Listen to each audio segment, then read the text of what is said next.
The boardroom went dead silent when the CEO pointed at the maintenance worker and said those words, "Get this fraud out of my building." Ethan Brooks stood there, toolbox in hand, watching his handwritten corrections get crumpled and thrown in the trash. Nobody knew that the man they just humiliated had designed half the military systems their billion-dollar company was trying to sell. Nobody cared that he was right about the flaw that could kill the contract. And nobody expected what would happen when the four-star general walked through those doors 24 hours later. If you want to see how this story ends, stay until the final word. Drop a like, leave a comment with your city so I can see how far this story travels.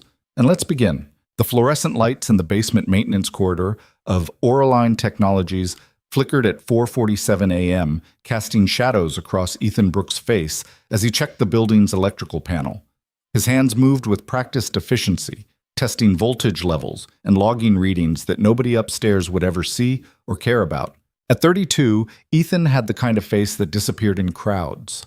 Not ugly, not handsome, just unremarkable in the way that made people's eyes slide past him without registering his presence.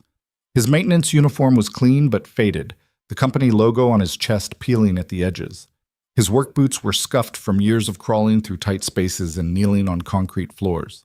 "Panel 7, Sector B, nominal," he muttered to himself, marking it in his logbook with handwriting that was surprisingly precise, almost architectural in its clean lines. Most people who worked in the gleaming tower above him had no idea he existed. He was part of the building's infrastructure, as invisible as the wiring behind the walls or the pipes beneath the floors.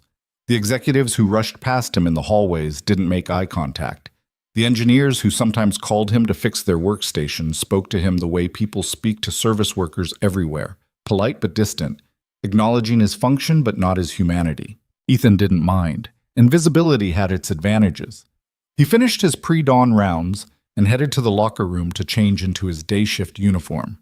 His phone buzzed with a text from his neighbor, Mrs. Chen, who watched his son before school. "Riley's asking for you. Says he can't find his blue folder." Ethan smiled and typed back quickly.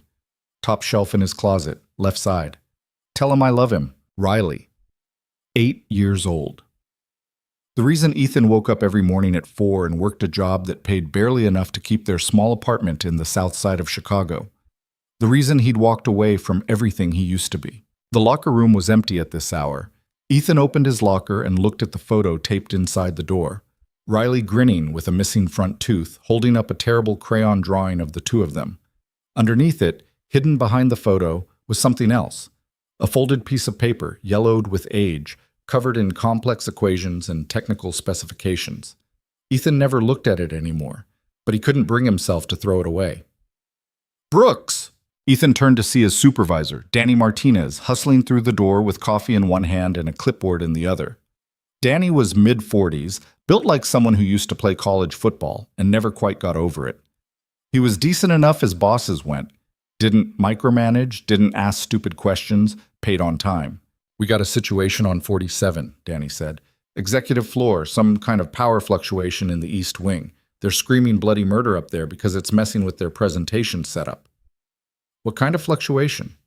"How should I know? I'm not an electrical engineer." Danny handed him the clipboard. "Just get up there and make it stop flickering before the big shots lose their minds.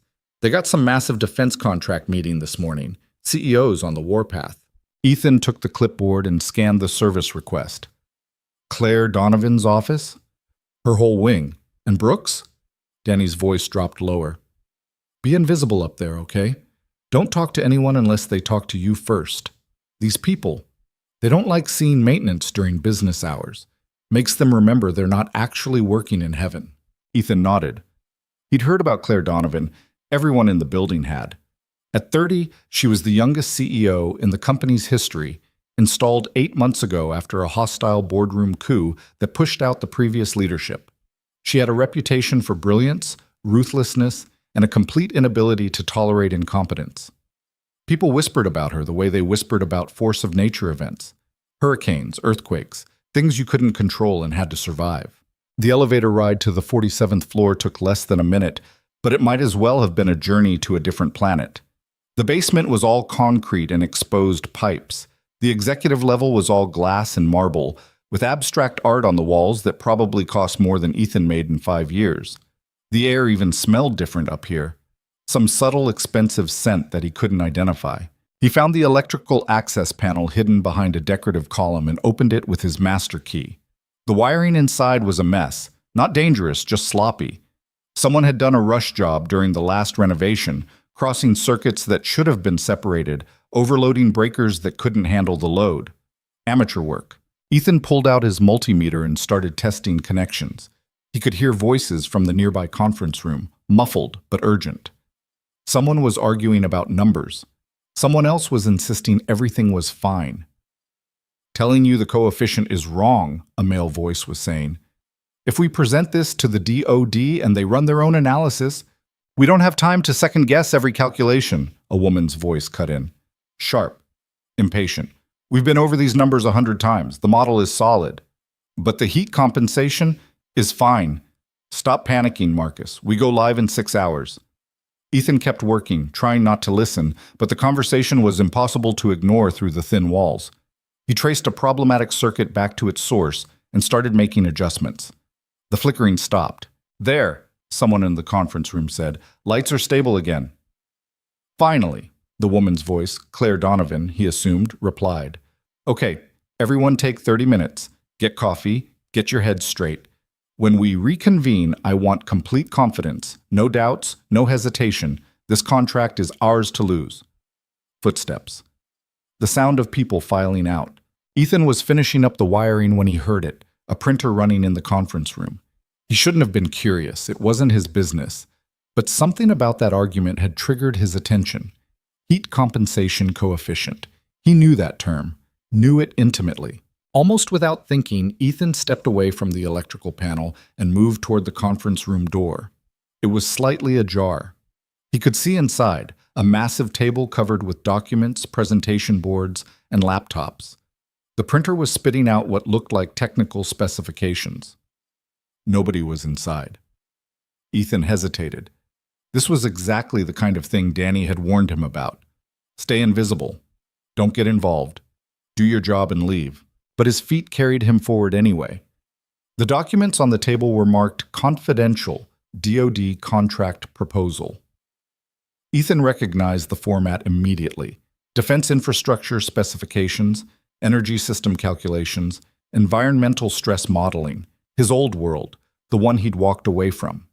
His eyes found the problem in less than 10 seconds. There, in Section 7, Subsection 4, the thermal expansion calculations for extreme cold weather deployment.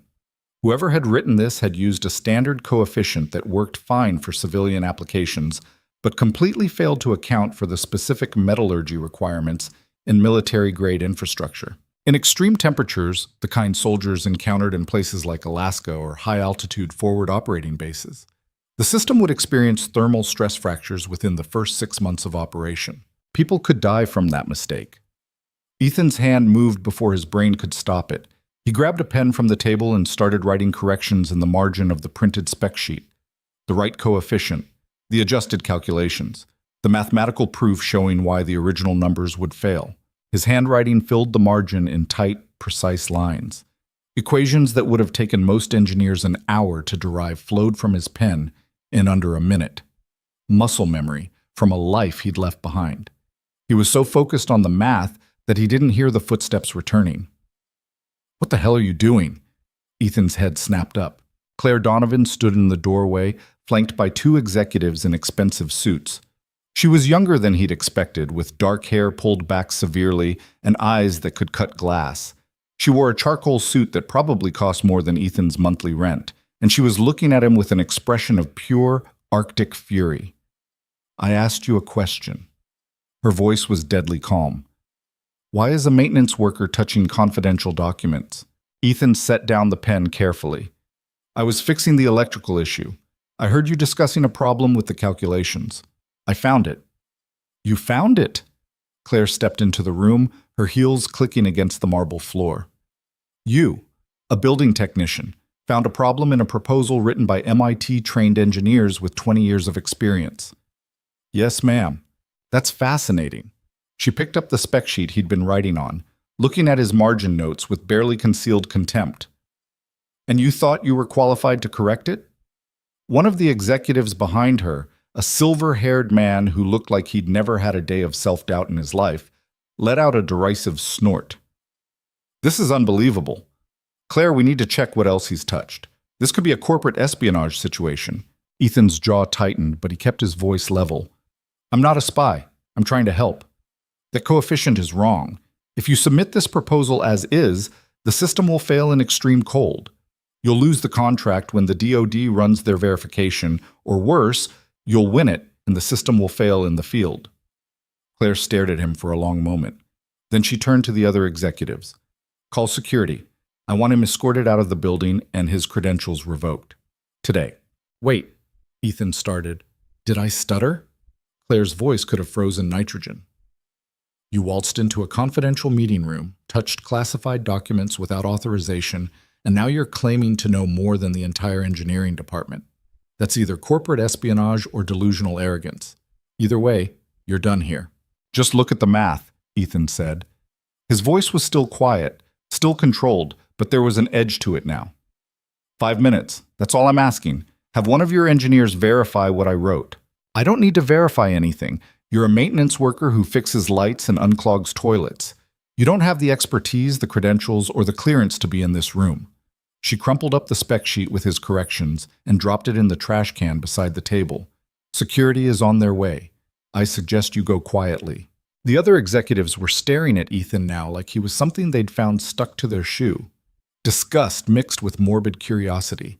How dare the help pretend to be their equal? Ethan bent down and picked up his toolbox. His hands didn't shake. His breathing stayed steady. Years of military discipline, years of staying calm under pressure, kept him from saying what he wanted to say. But he allowed himself one final attempt. The heat compensation coefficient for tungsten carbide composite structures in negative 40-degree environments isn't 1.7 times 10 to the negative 5. It's 2.3 times 10 to the negative 5. That 26% difference means structural failure under thermal stress. Your proposal will kill soldiers. I don't care if you hate me. I don't care if you fire me. But please, for the love of everything, check the math. Claire's expression didn't change. "Get out." 2 security guards appeared in the doorway. Big guys in navy blue uniforms with clipboards and radios. "Mr. Brooks," one of them said, not unkindly. "We need you to come with us, sir." Ethan nodded. He looked at Claire one more time, memorizing her face, not out of anger, but out of something sadder. She reminded him of people he used to know, people who were so sure of their own brilliance that they couldn't recognize it in unexpected places. "I hope I'm wrong," he said quietly. "I really do." Then he walked out of the conference room, flanked by security, while the executives watched in silence. Boys. The security office was in the basement, ironically just 3 corridors away from the maintenance locker room. The guards were professional about it. They didn't rough him up or treat him like a criminal. They just took his building access badge, logged the incident, and told him to wait while they called Danny Martinez. Ethan sat in a plastic chair and stared at the wall. He'd screwed up. He knew it. Danny had told him explicitly to stay invisible, and instead he'd walked into the CEO's confidential meeting and started correcting documents like he had any right to be there. What had he been thinking? But he knew what he'd been thinking. He'd been thinking about soldiers in Alaska, in the Hindu Kush, in places where equipment failure didn't mean a delayed project. It meant people freezing to death because their heating systems catastrophically failed. He'd been thinking about Riley and what kind of man he wanted his son to see when he looked at his father. Danny arrived 20 minutes later, looking like someone had just told him his dog died. "Jesus Christ, Brooks, what the hell happened up there?" Ethan explained, briefly and without emotion. Danny listened, his face cycling through disbelief, frustration, and resignation. "They're saying you were going through confidential documents, that you were writing on them.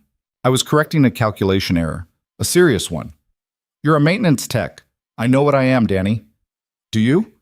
Danny sat down heavily in the chair across from him. "Because from where I'm sitting, it looks like you just committed career suicide over something that's none of your business. Claire Donovan wants you fired. Not just fired, she wants to make sure you never work in this industry again. She's talking about filing charges for industrial espionage." Ethan's stomach dropped. "I wasn't stealing anything. I was trying to prevent—" "I know. I believe you, but it doesn't matter what I believe. Danny rubbed his face. Look, I've known you 3 years. You're the best tech I've ever had. Quiet, reliable, never complains. But you're also... He hesitated. There's something about you that doesn't add up. You fix things too fast. You understand systems too well. I've seen you look at a circuit diagram once and then rewire an entire panel from memory. Ethan said nothing. I never asked, Danny continued, because it wasn't my business. Everyone's got a past, but whatever yours is, it just caught up with you. He stood up. I can't protect you from this, Brooks. I'm sorry. I'll fight to keep this off your record as an official termination. Try to make it a resignation instead, but you're done at Oraline. I understand. Do you have somewhere else lined up? Some other job? Ethan thought about his bank account, $600 and change. Rent was due in 2 weeks. Riley needed new shoes. There was nothing lined up. I'll figure it out, he said. Danny pulled an envelope from his jacket and handed it over. 2 weeks severance. It's all I could get them to approve. And Brooks? Whatever you used to do before this, whatever you're running from, maybe it's time to stop running. After Danny left, Ethan sat alone in the security office for another hour, waiting for the official paperwork. His phone buzzed. A text from Riley. Dad, can you help with my math homework tonight? It's fractions. Ethan closed his eyes and typed back. Absolutely, buddy. I'll be home for dinner. At least he'd have that now. More time with his son, silver linings and all that. The paperwork finally arrived. Ethan signed it, turned in his remaining keys, and walked out of Oraline Technologies at 11:47 a.m. on a Tuesday. The sun was bright overhead, making him squint after hours in the basement corridors. He pulled out his phone and opened his banking app, calculating how long he could stretch $600. Maybe 3 weeks if he was careful. He'd need to find something fast. Anything. Retail, warehouse work, restaurant jobs. Pride was a luxury he couldn't afford. His phone buzzed again. Not Riley this time. A number he didn't recognize. He almost didn't answer, but something made him hit the green button. Is this Ethan Brooks? Male voice. Older, clipped and formal. Speaking. Mr. Brooks, this is Marcus Chen. I'm a senior engineer at Oraline. We've never met officially, but I was in the conference room this morning when you were escorted out. Ethan stopped walking. Okay. I want you to know that I pulled your corrections out of the trash after you left. A pause. You were right. The coefficient was wrong. Exactly as wrong as you said it was. I ran the calculations 3 times to be sure. Ethan felt something tight in his chest loosen slightly. Did you tell anyone? I told Claire. She wouldn't listen. Marcus's voice dropped to barely above a whisper. She's so focused on hitting the deadline that she can't see the problem.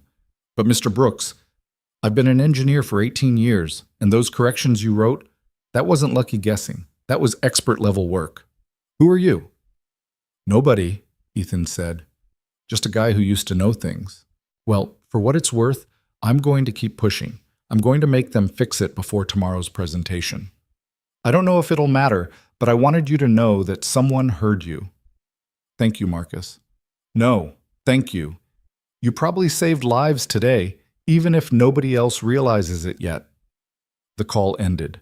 Ethan stood on the sidewalk outside Oraline Technologies, watching people in business suits hurry past him on their way to lunch meetings and important decisions. He was invisible to them, just another blue-collar worker between jobs. He was okay with that. He'd said what needed to be said, done what needed to be done. The rest was out of his hands. Ethan tucked his phone away and started walking toward the bus stop. He had to get home, had to figure out dinner, had to help Riley with fractions. That was his world now. Small, manageable, safe. And he was going to do everything in his power to keep it that way. Assemburg. The apartment building where Ethan lived with Riley was 45 minutes by bus from downtown Chicago. It wasn't the worst neighborhood, but it wasn't the kind of place anyone aspired to stay. The building was old, the elevator barely worked, and the walls were thin enough that you could hear Mr. Patterson's TV through the floor at night. But it was home. Ethan climbed the 3 flights of stairs to apartment 3C and unlocked the door. Inside, Riley was sprawled on the living room floor, surrounded by school papers, his tongue sticking out in concentration as he worked through a math worksheet. "Hey, buddy." Riley's head shot up, and his face split into a gap-toothed grin. "Dad, you're home early." "Yeah, I finished up early today." Not a lie. Just not the whole truth. "How was school?" "Good. We're doing fractions in math, and Mrs. Peterson says I'm getting better at remembering to simplify." Riley held up his worksheet proudly. "Look, I got this one right." Ethan crouched down and examined the problem. 3/8 plus 2/8 equals 5/8. Perfect. "That's excellent work. I'm proud of you." Riley beamed. Then his expression shifted to something more serious. That look kids get when they're trying to ask about something they don't fully understand. Dad, are you okay? Of course. Why? You seem, I don't know, quiet. Ethan smiled and ruffled his son's hair. "I'm always quiet, remember? Your grandma used to say I was born serious." "No, but like, extra quiet." "Did something bad happen?" Kids were too perceptive. Ethan had learned that over the past 3 years of single parenthood. You couldn't hide much from them, even when you tried. "Nothing you need to worry about," Ethan said gently. "Just some stuff at work." "It'll be fine." "Promise?" "Promise." Riley seemed satisfied with that. He went back to his fractions while Ethan moved to the kitchen and started pulling out ingredients for dinner. Pasta with marinara sauce, cheap, filling, and Riley actually ate it without complaining. While the water boiled, Ethan's mind drifted back to the conference room, to Claire Donovan's contemptuous expression, to the way those executives had looked at him like he was something beneath their notice. He'd spent 3 years building this quiet life, deliberately staying beneath the radar, avoiding anything that might pull him back into the world he'd left behind. And in one moment of weakness, or strength, he still wasn't sure which, he'd thrown it all away. For what? A calculation that someone else would have eventually caught? A problem that wasn't his responsibility to solve? But even as he thought it, he knew the answer. He'd done it because he couldn't not do it. Because walking away from a problem he could fix wasn't who he was, no matter how hard he tried to be someone else. "Dad?" Riley called from the living room.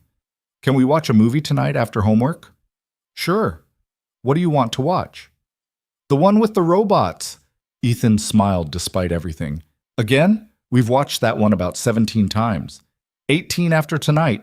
Fair enough." Robots it is. They ate dinner together at the small kitchen table, Riley chattering about his day while Ethan listened and responded at the right moments. Then homework. Fractions first, then spelling words, then a worksheet about the solar system. Ethan helped where he was needed, but let Riley struggle through problems on his own when he could. "If you give me all the answers, I won't learn anything," Riley said seriously, echoing something Ethan had told him months ago. "That's right. The struggle is where the learning happens. Even when it's frustrating, especially then." Finally, homework complete, they settled on the couch with a bowl of popcorn and queued up the robot movie. Ethan had seen it so many times he could recite the dialogue, but Riley never seemed to get tired of it. Something about the story, a robot learning to be more than what it was programmed to be, resonated with his son in a way Ethan both understood and found heartbreaking. Halfway through the movie, Riley leaned against his shoulder. "Dad?" "When I grow up, I want to be like you." Ethan's throat tightened. "Yeah?" "Yeah. You fix things, you help people, and you're always nice, even when other people aren't nice back." "Where's this coming from?" Riley shrugged against his side. "Tommy's dad yelled at a waiter at the restaurant last weekend because his burger was wrong. Tommy said it was embarrassing. I was thinking about how you never do stuff like that." "Being kind doesn't cost anything," Ethan said quietly. "And people remember how you make them feel a lot longer than they remember what you said. Is that why you don't get mad when people are mean to you?" Ethan thought about Claire Donovan, about the executives, about all the times people had treated him as less than because of the uniform he wore. "I get mad," he admitted. "I just don't let it change who I am. Does that make sense?" "I think so." Riley was quiet for a moment. "You're the best dad." Ethan pulled his son closer, feeling the weight of those words settle over him like armor and burden all at once. He'd lost a job today, maybe damaged his future employment prospects, and had no clear plan for how to pay next month's rent. But He had this moment, this kid who thought he hung the moon. Maybe that was enough.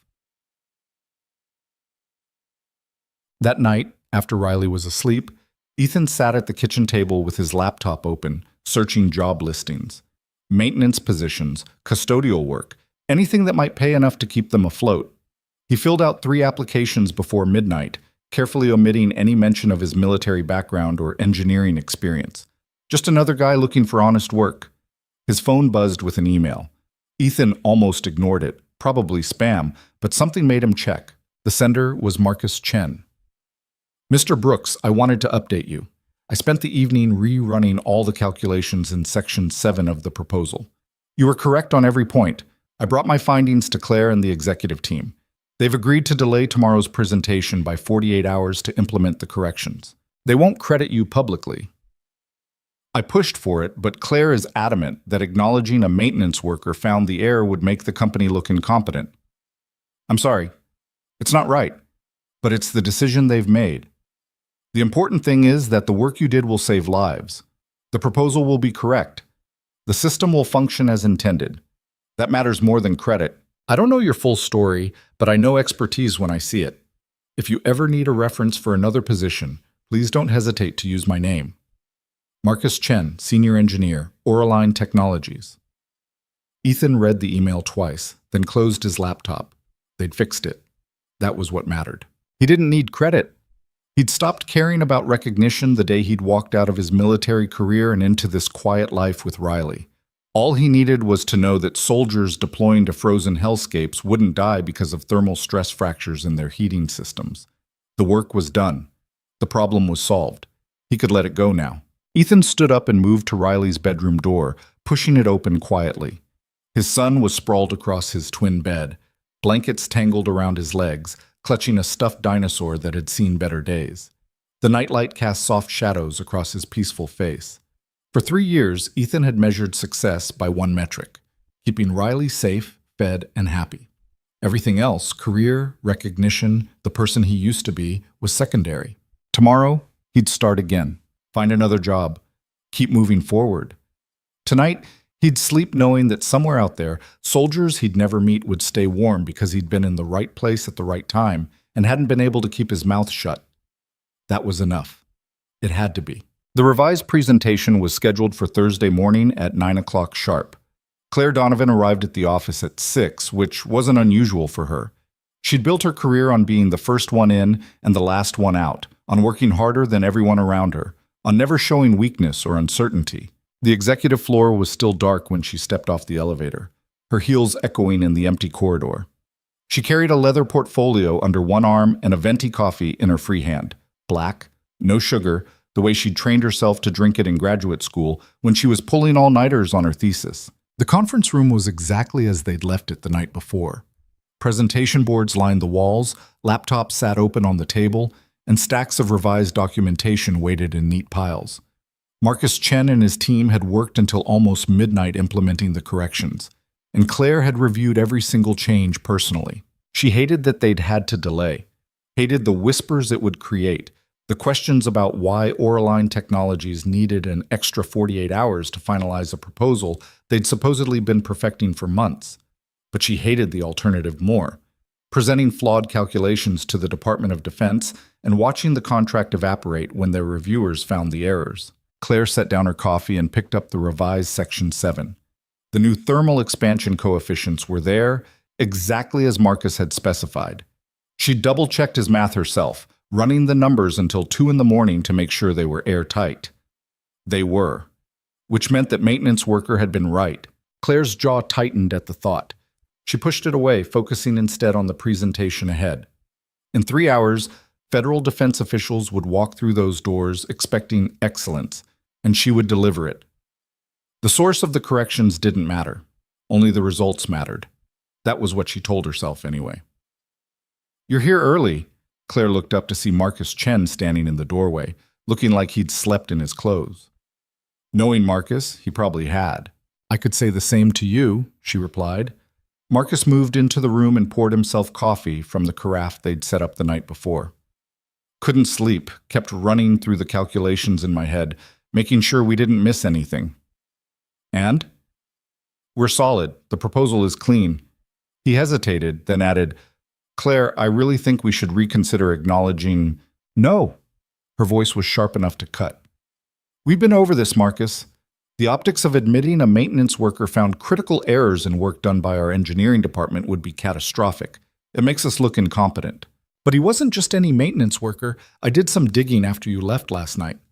Marcus pulled out his phone and scrolled to something. Ethan Brooks, age 32, current employment, well, former employment, maintenance technician at Oraline. But before that, there's a 7-year gap in his work history. No jobs, no tax records, nothing. Claire frowned. So? So people don't just disappear for 7 years. I'm thinking military service. Maybe contractors. Something that would explain the expertise. Then why is he fixing toilets? I don't know, but Claire, the math he wrote in those margins wasn't lucky guessing. That was graduate-level thermal dynamics applied to military specifications. He knew the exact composition of the materials we're using, the precise environmental parameters for Arctic deployment, the failure modes specific to combat infrastructure. That's not common knowledge. Claire took a long drink of her coffee, using the moment to think. She didn't like mysteries, and Ethan Brooks was definitely a mystery. But acknowledging him now, after they'd already escorted him out and revoked his credentials, would raise questions she didn't want to answer. It doesn't change anything, she said finally. The presentation is in 3 hours. We move forward with the corrections, and we never speak of where they came from. Understood? Marcus looked like he wanted to argue, but he just nodded. Understood. Good. Now help me run through the technical section one more time. I want to be able to answer any question they throw at us without hesitation. They worked together for the next 2 hours, rehearsing responses, anticipating objections, polishing their delivery until it was flawless.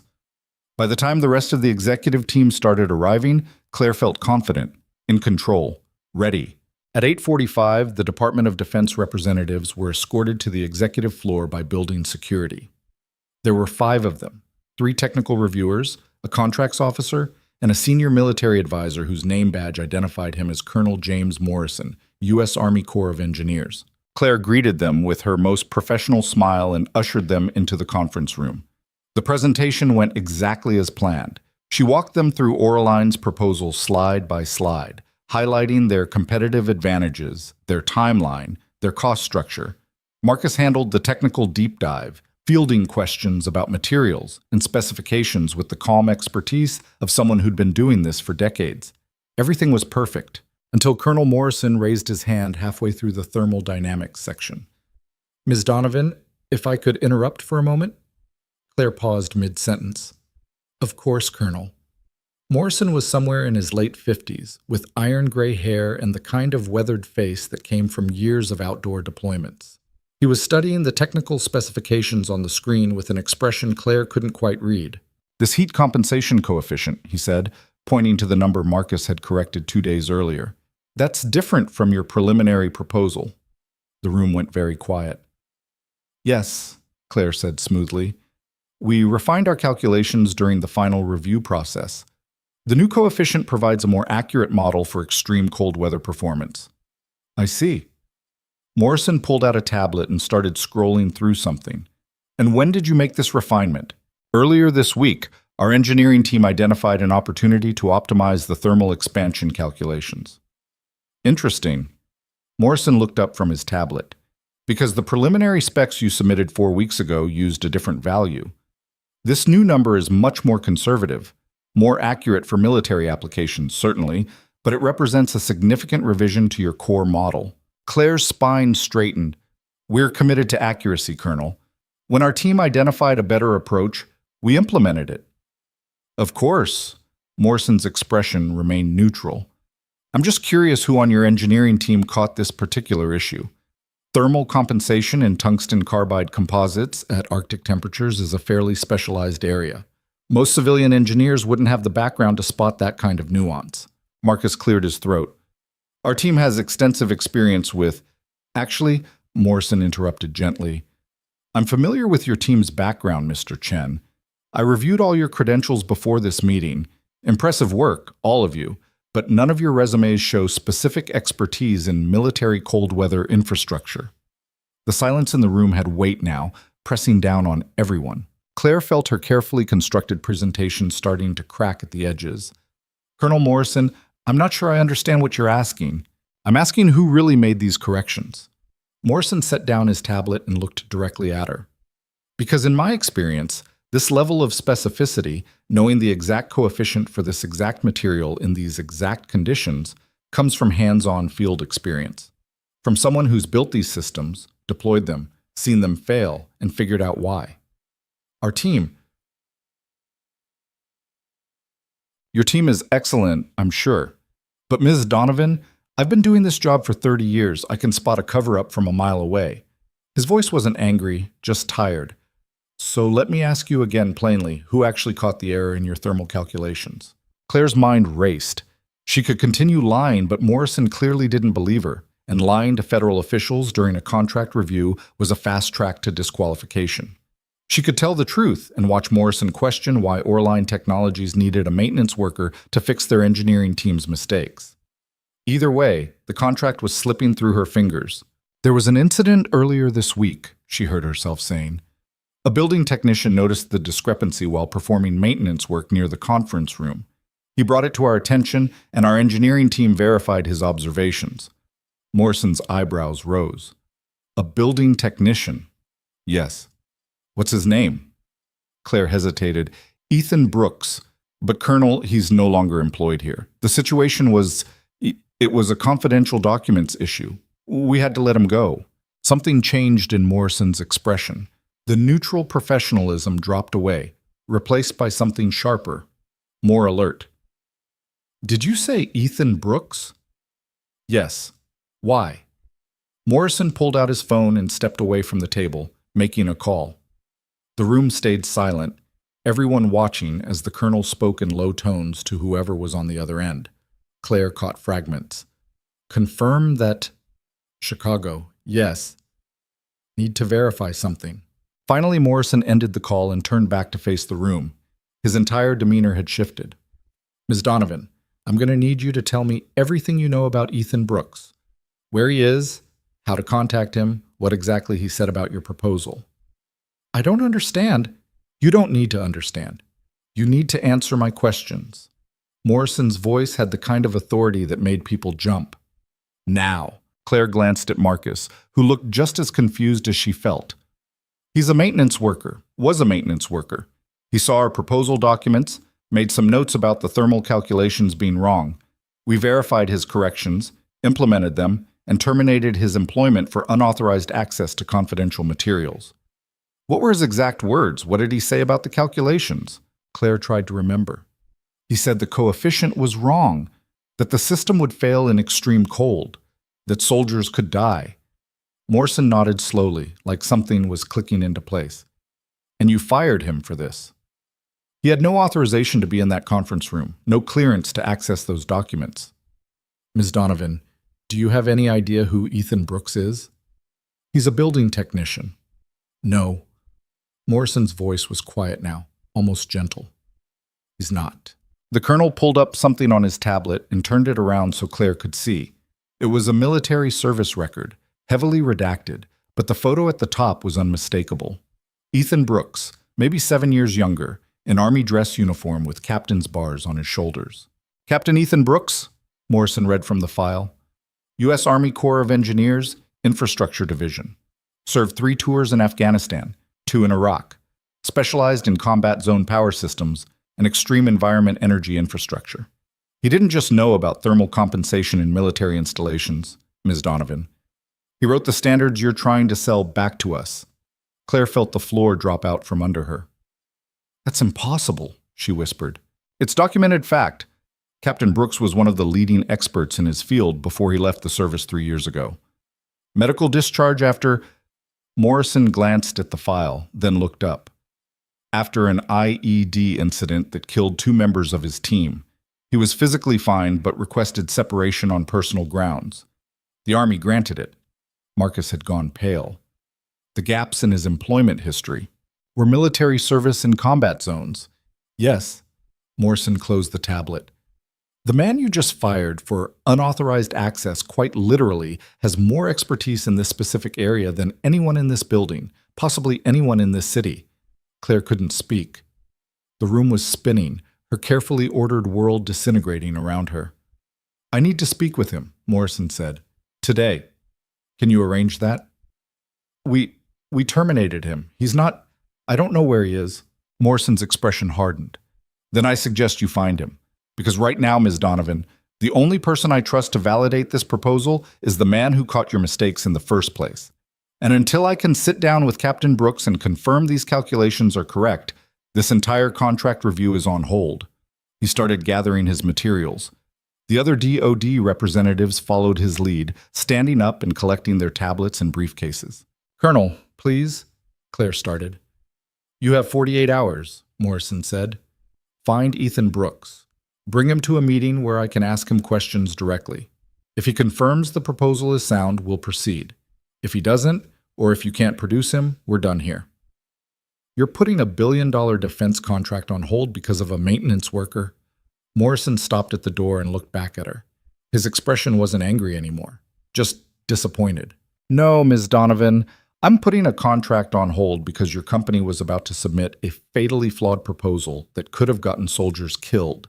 And the only person with enough integrity to speak up about it was someone you dismissed as beneath your notice. That tells me everything I need to know about Oraline Technologies' quality control and institutional culture." He walked out. The other officials followed. Claire stood frozen at the head of the conference table, staring at the empty doorway while her entire career imploded around her. "Claire," Marcus began. "Don't." Her voice came out strangled. "Just don't." She walked to the window and looked out over Chicago, her mind replaying every moment of that encounter 2 days ago. The contempt in her voice when she'd called Ethan a fraud, the way she'd crumpled up his corrections and thrown them away, the casual cruelty of having him escorted out by security like a criminal. And all along, he'd been trying to save lives. Behind her, she heard Marcus quietly excuse himself from the room. The other executives followed, leaving her alone with the wreckage of her arrogance. Claire pulled out her phone and dialed Danny Martinez in building maintenance. "Martinez here." "Danny, it's Claire Donovan. I need Ethan Brooks's contact information, immediately." There was a pause on the other end. "With respect, Ms. Donovan, I'm not sure I should—" "This isn't a request. It's a direct order. I need his phone number and address right now. He's not employed here anymore. You made sure of that." "I'm aware. I'm trying to fix my mistake." Another pause. Then, reluctantly, "I'll text you what I have. But Ms. Donovan, whatever you're planning to say to him, you should know that Ethan Brooks is the most decent person I've ever supervised. He deserved better than what you did to him." "I know," Claire said quietly. "Believe me, I know." The text arrived 30 seconds later, a phone number and an address on the south side. Claire grabbed her coat and her keys, not bothering to tell anyone where she was going. For the first time in her professional life, Claire Donovan was going to apologize to someone. She just had no idea if he'd accept it. The bus ride to Riley's school took longer than usual because of traffic on Michigan Avenue. Ethan sat in the back row, watching the city slide past the grimy windows while his phone vibrated with texts from people he'd listed as references on last night's job applications. Most of them wanted to schedule interviews. Warehouse positions, mostly. Night shifts and weekend work. The kind of jobs that paid minimum wage and treated employees like interchangeable parts. He'd take any of them if they said yes. Riley's school was a low brick building in a neighborhood that had seen better decades. Ethan signed in at the office and headed to the cafeteria, where the after-school program kept kids until their parents could pick them up. He was early today, perks of unemployment, but Riley's face still lit up when he spotted his dad. "You came." "Of course I came, ready to go home." Riley gathered his backpack and homework folder while Ethan chatted with the program supervisor, Mrs. Wilson, a grandmotherly woman who'd been running the after-school program since before Ethan was born. "How's the job search going?" she asked quietly while Riley wasn't listening. "Getting there," Ethan lied. "You let me know if you need anything, honey. This neighborhood takes care of its own." They walked home together, Riley chattering about his day. A science experiment with vinegar and baking soda, a substitute teacher who let them have extra recess, a disagreement with Tommy about which superhero would win in a fight. Ethan listened, asked questions, laughed at the right moments. This was his favorite part of every day, this walk home with his son. The rest of the world could be falling apart, but for these 20 minutes, everything was simple. They were half a block from their apartment when Ethan noticed the car.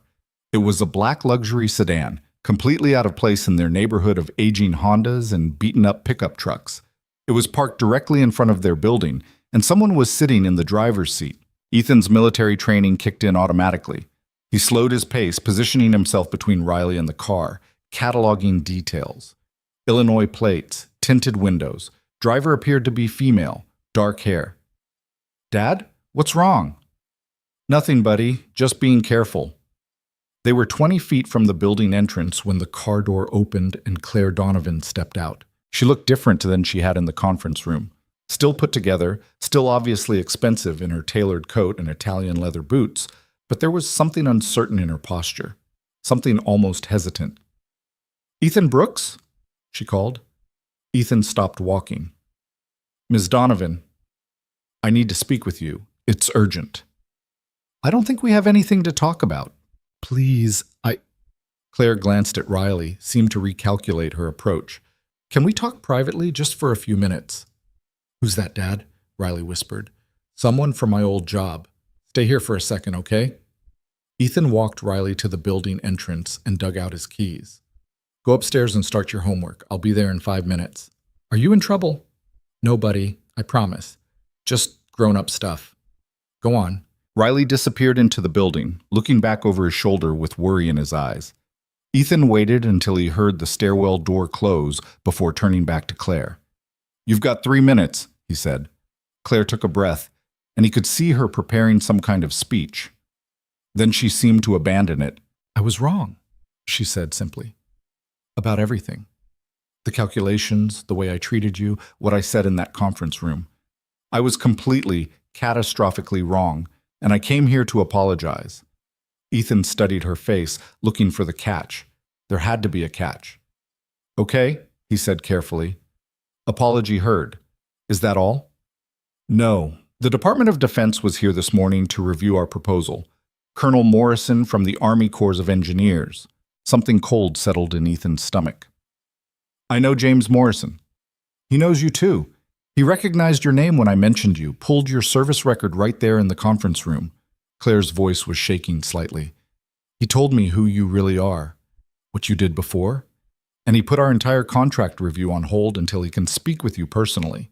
"Why would he do that?" "Because you're the only person he trusts to validate the proposal. He said—" She paused, seeming to choose her words carefully. "He said if you confirm the calculations are correct, we can proceed. If you don't, or if I can't produce you, the deal is dead."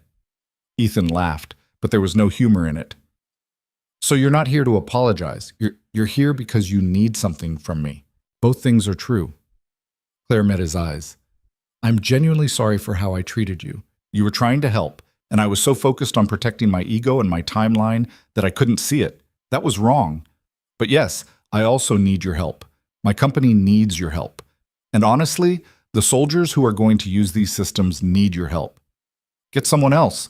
You have an entire engineering department. Morrison doesn't trust them. He trusts you. Then Morrison can call me himself." "He will. But I wanted to come here first to—" Claire stopped, frustrated with herself. "I don't know what I expected. That you'd be gracious about this? Forgiving? You don't owe me anything." "No," Ethan agreed. "I don't."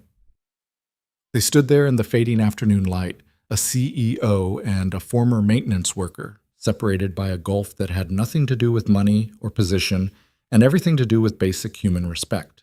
"I know what people like me look like to people like you," Claire said finally. "Rich, arrogant, completely out of touch with reality. And you're right, I am all those things. But I'm also someone who just realized that my blind spots almost got people killed. That has to mean something. It means you learned a lesson. Good for you." "Ethan, don't." His voice was quiet but firm. "Don't pretend we're on a first-name basis now. Don't pretend that showing up at my apartment makes us equals. You treated me like I was invisible until you needed something from me. That's not a relationship. That's convenience." Claire flinched like he'd hit her. You're right. I'm sorry. Stop apologizing and tell me what you actually want. I want you to meet with Colonel Morrison tomorrow morning. Review the proposal. Tell him whether it's sound, that's all. And if I say no, then my company loses a $1 billion contract and soldiers deploy with equipment that might have problems I can't see because I'm not as good at this as you are. Claire's voice was steady now. I'm not asking you to do it for me. I'm asking you to do it for them. Ethan wanted to say no. Wanted to tell her to get back in her expensive car and drive away. Wanted to protect the small, quiet life he'd built where people like Claire Donovan couldn't touch him. But he'd spent 3 years running from who he used to be, and it had caught up with him anyway. One meeting, he said. I'll review the proposal and answer Morrison's questions, but after that, I'm done. You understand? Yes, thank you. Don't thank me yet. If I find more problems, I'm going to tell him. I won't lie to protect your contract. I wouldn't want you to. Claire pulled a business card from her coat pocket and held it out. The meeting is tomorrow at 9. I'll send a car for you at 8:30. I'll take the bus. Ethan, Mr. Brooks, please, let me do at least this one thing right. He took the card but didn't commit to anything. I need to go. My son's waiting. Of course, I'll see you tomorrow. Claire walked back to her car, and Ethan watched her drive away before heading inside. His hands were shaking slightly, adrenaline from the confrontation bleeding away into exhaustion. Upstairs, Riley was at the kitchen table doing homework exactly like Ethan had asked. Everything okay, Dad? Yeah, buddy. Everything's fine. What did that lady want? She wants me to help with something at her company, just for one day. Riley looked up from his math worksheet, his expression serious beyond his 8 years. Is it safe? The question hit Ethan hard. Riley had learned to ask that question after his mom died, after the world proved it could take people away without warning. It broke Ethan's heart every time he heard it. It's completely safe, he promised. Just a boring meeting with some military people. I'll be home before you get out of school. Okay. Riley went back to his homework, but Ethan could see the tension in his small shoulders. They made dinner together, grilled cheese and tomato soup, comfort food for a day that had been anything but comfortable. While they ate, Ethan's phone buzzed with a call from an unknown number. He almost didn't answer, but something made him hit the green button. Ethan Brooks speaking. Brooks, it's Jim Morrison. Ethan straightened in his chair. Colonel? Wasn't expecting to hear from you. I wasn't expecting to find out you were in Chicago fixing light bulbs. Morrison's voice was gruff but familiar. What the hell happened, Captain? I left the service, sir. You know that. I know you requested separation after the Kandahar incident. I also know you disappeared off the grid completely. No consulting work, no defense contractors, nothing. Just fell off the face of the earth. I had my reasons. I'm sure you did. But Brooks, I need you tomorrow morning. I need you to look at this Oraline proposal with actual expert eyes and tell me if they're selling us garbage or if this is legitimate. Claire Donovan already asked me to do that. And what did you tell her? That I'd come to one meeting, look at the proposal, answer your questions. That's all I need. Morrison paused. Brooks, between you and me, how bad was their original calculation? Bad enough that systems would have failed in the field within a year, maybe less in extreme conditions. Jesus. Morrison was quiet for a moment. And you caught it just by looking at their specs? It's what I'm trained to do, sir. Yeah, well, apparently everyone at Oraline forgot what you're trained to do, including the CEO who threw you out on your ass. Morrison's voice hardened. I'm going to enjoy watching her squirm tomorrow. Colonel, I know, professional courtesy, but Brooks, she treated you like dirt, and now she needs you to save her contract. There's justice in that. Justice doesn't interest me anymore, sir. I just want to make sure the systems work. Still the same Brooks. All right, Captain, I'll see you at 9 tomorrow. And Brooks, it'll be good to see you again. The call ended. Riley was watching him with wide eyes. Was that your old boss? Something like that. He called you captain. That was a long time ago, buddy. But you were a captain, like in the army? Ethan had been careful over the years not to talk much about his military service around Riley. The kid knew his dad had been a soldier, knew it had something to do with why Mom wasn't here anymore, but Ethan had never gone into details. Yeah, he said now. I was. Were you important? I was good at my job. That's different from important. Riley processed that. Are you going to be a captain again? No. I'm going to go to one meeting, help some people understand some complicated stuff, and then I'm coming home. That's it. Promise? Promise. But as Ethan tucked Riley into bed an hour later, reading the same robot story they'd read 100 times, he felt something shifting inside him. Something he'd been holding closed for 3 years was starting to crack open. Tomorrow he'd walk back into a world he'd sworn he was done with. He'd see people who remembered who he used to be.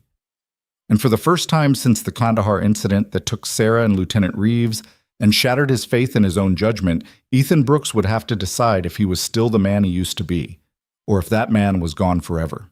The black car arrived at exactly 8:30, just like Claire had promised.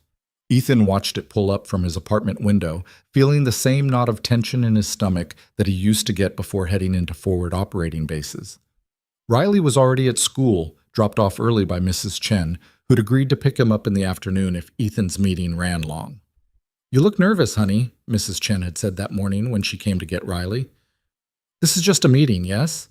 "Just a meeting," Ethan had confirmed, not mentioning that it was a meeting with his former commanding officer and the CEO who'd fired him 3 days ago. Now he stood in his bedroom, staring at the contents of his closet. He owned exactly 2 button-down shirts, both bought at Target on clearance, 1 pair of khakis that didn't have paint stains. The nicest shoes he had were the steel-toed work boots he'd worn to Oraline every day for 3 years. This was a mistake.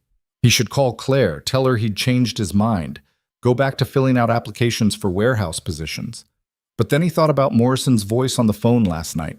The way the colonel had called him captain, like those 3 years of absence hadn't erased who Ethan used to be. And he thought about soldiers deploying to places like Bagram and Kandahar with heating systems that might fail when temperatures dropped below 0. Ethan put on the better of his 2 shirts and headed downstairs. The driver was a middle-aged man in a dark suit who nodded politely and opened the rear door without comment. The interior of the car smelled like leather and money. Ethan slid into the back seat, feeling completely out of place. "Mr. Brooks?" the driver said. "We'll have you downtown in about 30 minutes, traffic permitting." "Thank you." They drove in silence. Ethan watched Chicago slide past the tinted windows, his neighborhood giving way to nicer areas, then to the gleaming downtown corridor where buildings competed to touch the sky. He'd ridden this same route hundreds of times on the bus, pressed against other workers heading to jobs that paid by the hour. The view was the same, but everything felt different from inside this car. When they pulled up in front of Oraline Technologies, Ethan's chest tightened. He'd walked out of this building 3 days ago carrying a severance check and his dignity, figuring he'd never see it again. Now he was walking back in through the front entrance like he belonged here. Claire was waiting in the lobby. She'd clearly been there a while based on the empty coffee cup on the table beside her and the way she startled when the doors opened. She was dressed for battle in a navy suit that probably cost more than Ethan's monthly rent, her hair pulled back tight enough to give her a headache. "Mr. Brooks," she said, standing up quickly. "Thank you for coming. Let's just get this done." "Of course. Colonel Morrison is already upstairs with his team. They're reviewing the full proposal." She hesitated, then added, "I should warn you, he's not happy with us." "Can't imagine why." Claire flinched but didn't respond. She led him to the elevators, and they rode up to the 47th floor in silence. Ethan kept his eyes on the floor numbers ticking upward, trying to ignore the memories of the last time he'd been in this elevator. The security guards escorting him out, the stares from other employees. The conference room looked different than he remembered. The presentation boards were gone, replaced by stacks of technical documentation spread across every available surface. Colonel Morrison stood at the head of the table, pointing at something on a laptop screen while 2 other officers took notes. Marcus Chen sat off to the side, looking exhausted and anxious. Morrison looked up when they entered. His face split into something that might have been a smile on someone less weathered. "Brooks, you look like hell." "Good to see you too, sir." "Don't sir me. You're not under my command anymore." Morrison crossed the room and stuck out his hand. Ethan shook it, surprised by the firmness of the colonel's grip. "Though I've got to say, when I heard you were in Chicago, I figured you'd gone into consulting or private sector engineering, not maintenance work." "It paid the bills." Clearly not very well based on your address. Morrison's eyes were sharp, cataloging details. But we'll get to that later. Right now, I need you to walk me through this proposal and tell me if Auraline Technologies has their heads screwed on straight or if I should walk out of here right now. Claire stepped forward. Colonel, if we could just… Ms. Donovan, with all due respect, you've lost the privilege of running this meeting. Morrison's voice wasn't angry, just factual. Captain Brooks is here at my request, not yours. You can stay and observe, but that's it. Captain Brooks he's not active duty anymore. Once a captain, always a captain. Now sit down and be quiet. Claire's face went red, but she moved to a chair at the far end of the table without another word. Marcus gave Ethan a small nod that might have been apologetic or might have been sympathetic. Ethan couldn't tell which. Okay, Morrison said, turning back to Ethan. Let's start with Section 7, since that's where this whole mess began. I've got your corrections here, the ones Chen's team implemented. Walk me through your reasoning. Ethan moved to the table and picked up the technical specifications. The familiar equations and diagrams settled something in his chest, like picking up a tool he'd set down years ago and finding it still fit his hand perfectly. The original calculation used a linear thermal expansion coefficient of 1.7 times 10 to the negative 5 per degree Celsius, he began. That works for standard tungsten carbide composites in controlled environments, but it doesn't account for the molecular restructuring that happens in military-grade materials when you introduce the hardening process required for combat durability. Explain it like I'm 5, Morrison said. The metal gets tougher but also more brittle in extreme cold. The original number assumed it would expand and contract smoothly. In reality, it fractures. And you know this how? Ethan met Morrison's eyes. Because I've seen it happen. FOB Mitchell, winter of 2019. We had a power distribution node fail at minus 38 degrees. Took us 6 hours to get backup systems online. 3 soldiers got frostbite waiting for heat. I tore apart that node piece by piece to figure out why it failed, and it was this exact problem, thermal stress fractures in the composite housing. The room was completely silent. I wrote a report about it, Ethan continued quietly. Submitted it up the chain with revised specifications. Apparently someone at DoD actually read it and updated the standards. Morrison nodded slowly. I remember that report. Changed how we source materials for cold weather infrastructure across the board. He looked at Claire. And your company was trying to sell us systems using the old, failed specifications. We didn't know, Claire said. Her voice was small. You should have known. That's your job. Morrison turned back to Ethan. What else? They spent the next 2 hours going through the proposal page by page. Ethan found 3 more issues. Nothing as critical as the thermal coefficient, but problems that would have caused headaches during installation and maintenance. A cable routing specification that would work fine on paper, but create access nightmares in the field. A power redundancy system that looked robust, but had a single point of failure that any competent enemy could exploit. A maintenance schedule that assumed parts would be readily available in combat zones, which was laughably optimistic. Morrison's team took notes on everything. Marcus Chen looked like he wanted to crawl under the table and disappear. Claire sat perfectly still, her face an expressionless mask. Okay, Morrison said finally, leaning back in his chair. Here's where we are. The proposal as it stands is better than it was, thanks to Brooks catching your thermal calculation screw-up. But it's still got problems that need fixing before I can recommend approval. How long will that take? Claire asked. Depends on who's doing the fixing. Your team? Morrison shrugged. Could be weeks. They've already proven they don't have the depth of knowledge needed for this kind of work. Then what do you suggest? Morrison looked at Ethan. I suggest you hire the man who actually knows what he's doing. The words hung in the air like a detonation. Ethan started shaking his head before Morrison finished speaking. No, that wasn't part of the deal. I came here to review the proposal, that's it. And you've reviewed it, found multiple problems that need expert-level solutions. Solutions that your team, Morrison nodded at Claire, isn't qualified to implement. But you are. I'm not interested in working for Auraline Technologies. Why not? Pride? Because they fired you? Because I left this world behind for a reason, sir. I'm not interested in coming back. Morrison stood up and walked over to where Ethan was standing. When he spoke, His voice was low enough that only Ethan could hear. Brooks, I know what happened in Kandahar. I know you blame yourself for that IED. I know you think walking away from engineering was some kind of penance for getting Sarah and Reeves killed. Ethan's hands clenched into fists. Don't! But fixing lights and unclogging toilets isn't honoring their memory, Captain. It's hiding. And you're too damn good at what you do to waste it because you're afraid of making another mistake.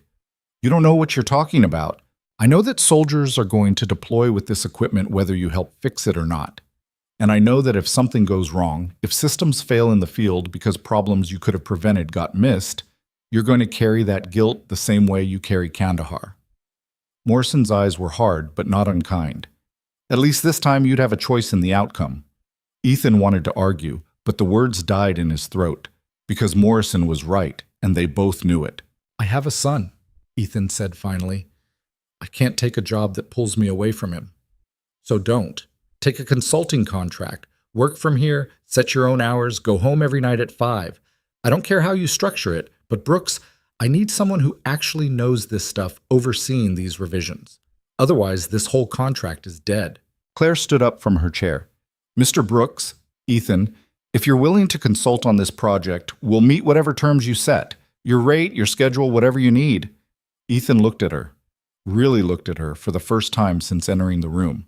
She didn't look like the imperious CEO who'd thrown him out 3 days ago. She looked tired and scared and maybe, possibly, like someone who'd learned something from being wrong. Why should I trust you? He asked.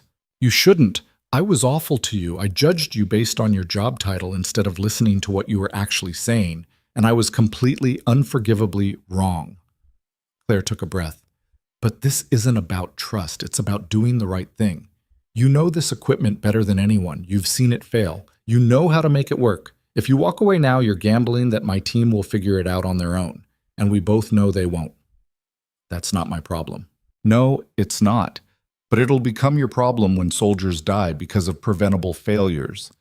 You said that yourself in the conference room. You said people could die. Did you mean it, or was it just rhetoric? The question hit harder than Ethan expected. He thought about the soldiers at FOB Mitchell, huddled in their bunks wearing every layer they owned while the heating system stayed dead. He thought about Sarah Rodriguez, his logistics officer, who'd been riding in the convoy vehicle that hit the IED because Ethan had approved a route that seemed safe on paper. He thought about the reports he'd written and the standards he'd helped create and all the knowledge in his head that was currently being used to fix lights in basements. Morrison was right. This was a choice. He could walk away, protect his small, quiet life with Riley, and live with the knowledge that he'd turned his back when people needed his expertise. Or he could step back into this world for a little while, help fix these systems, and then go home knowing he'd done everything he could. 1 month, Ethan heard himself say. I'll consult for 1 month to get the proposal corrected and implementation plans finalized. After that, I'm done. Done, Claire agreed immediately. Whatever rate you want. $200 an hour, half up front. He saw Claire's eyes widen slightly. That was probably 10 times what she'd paid him as a maintenance worker, but she nodded. Agreed. Marcus will work directly with you on the technical revisions. And I work from here, 9 to 5. No travel, no overnight deployments, nothing that takes me away from my son. Of course. Morrison looked satisfied. Good. I'll extend the contract review timeline by 4 weeks. Brooks, I want status updates every Friday. If you hit problems you can't solve, you call me directly. Yes, sir. And Brooks, it's good to have you back, even if it's just for a month. The meeting broke up after that. Morrison and his team left first, followed by the other Oraline executives who'd been observing quietly from the corners. Marcus Chen approached Ethan with his hand extended. I'm sorry, Marcus said, for not speaking up more forcefully when Claire dismissed you. I knew you were right, and I should have fought harder. Ethan shook his hand. You tried. That's more than most people did. Still, for what it's worth, I'm looking forward to working with you. I've read some of your published reports. Your work on cold weather power distribution systems is the gold standard. That was a long time ago. Good engineering doesn't age. Marcus pulled out a business card. My direct line and email. Call me anytime, day or night. I want to learn from you while you're here. After Marcus left, it was just Ethan and Claire alone in the conference room. She stood by the window looking out over the city with her arms crossed. "I meant what I said earlier," she told him without turning around. "I was wrong about you, about everything." "Yeah, you were." "I grew up believing that success was about being the smartest person in the room. My parents were both academics, Harvard, Princeton, that whole world. They taught me that intelligence was obvious, that brilliant people looked and sounded a certain way. It never occurred to me that I might be surrounded by people who knew more than I did but didn't feel the need to announce it." She turned to face him. "That's not an excuse, just an explanation." "You know what the difference is between you and me?" Ethan asked. "When I make a mistake, people die. When you make a mistake, you lose money. So forgive me if I'm not particularly sympathetic about your journey of personal growth." Claire flinched but didn't look away. "You're right, but I'm trying to do better, for what that's worth." "We'll see."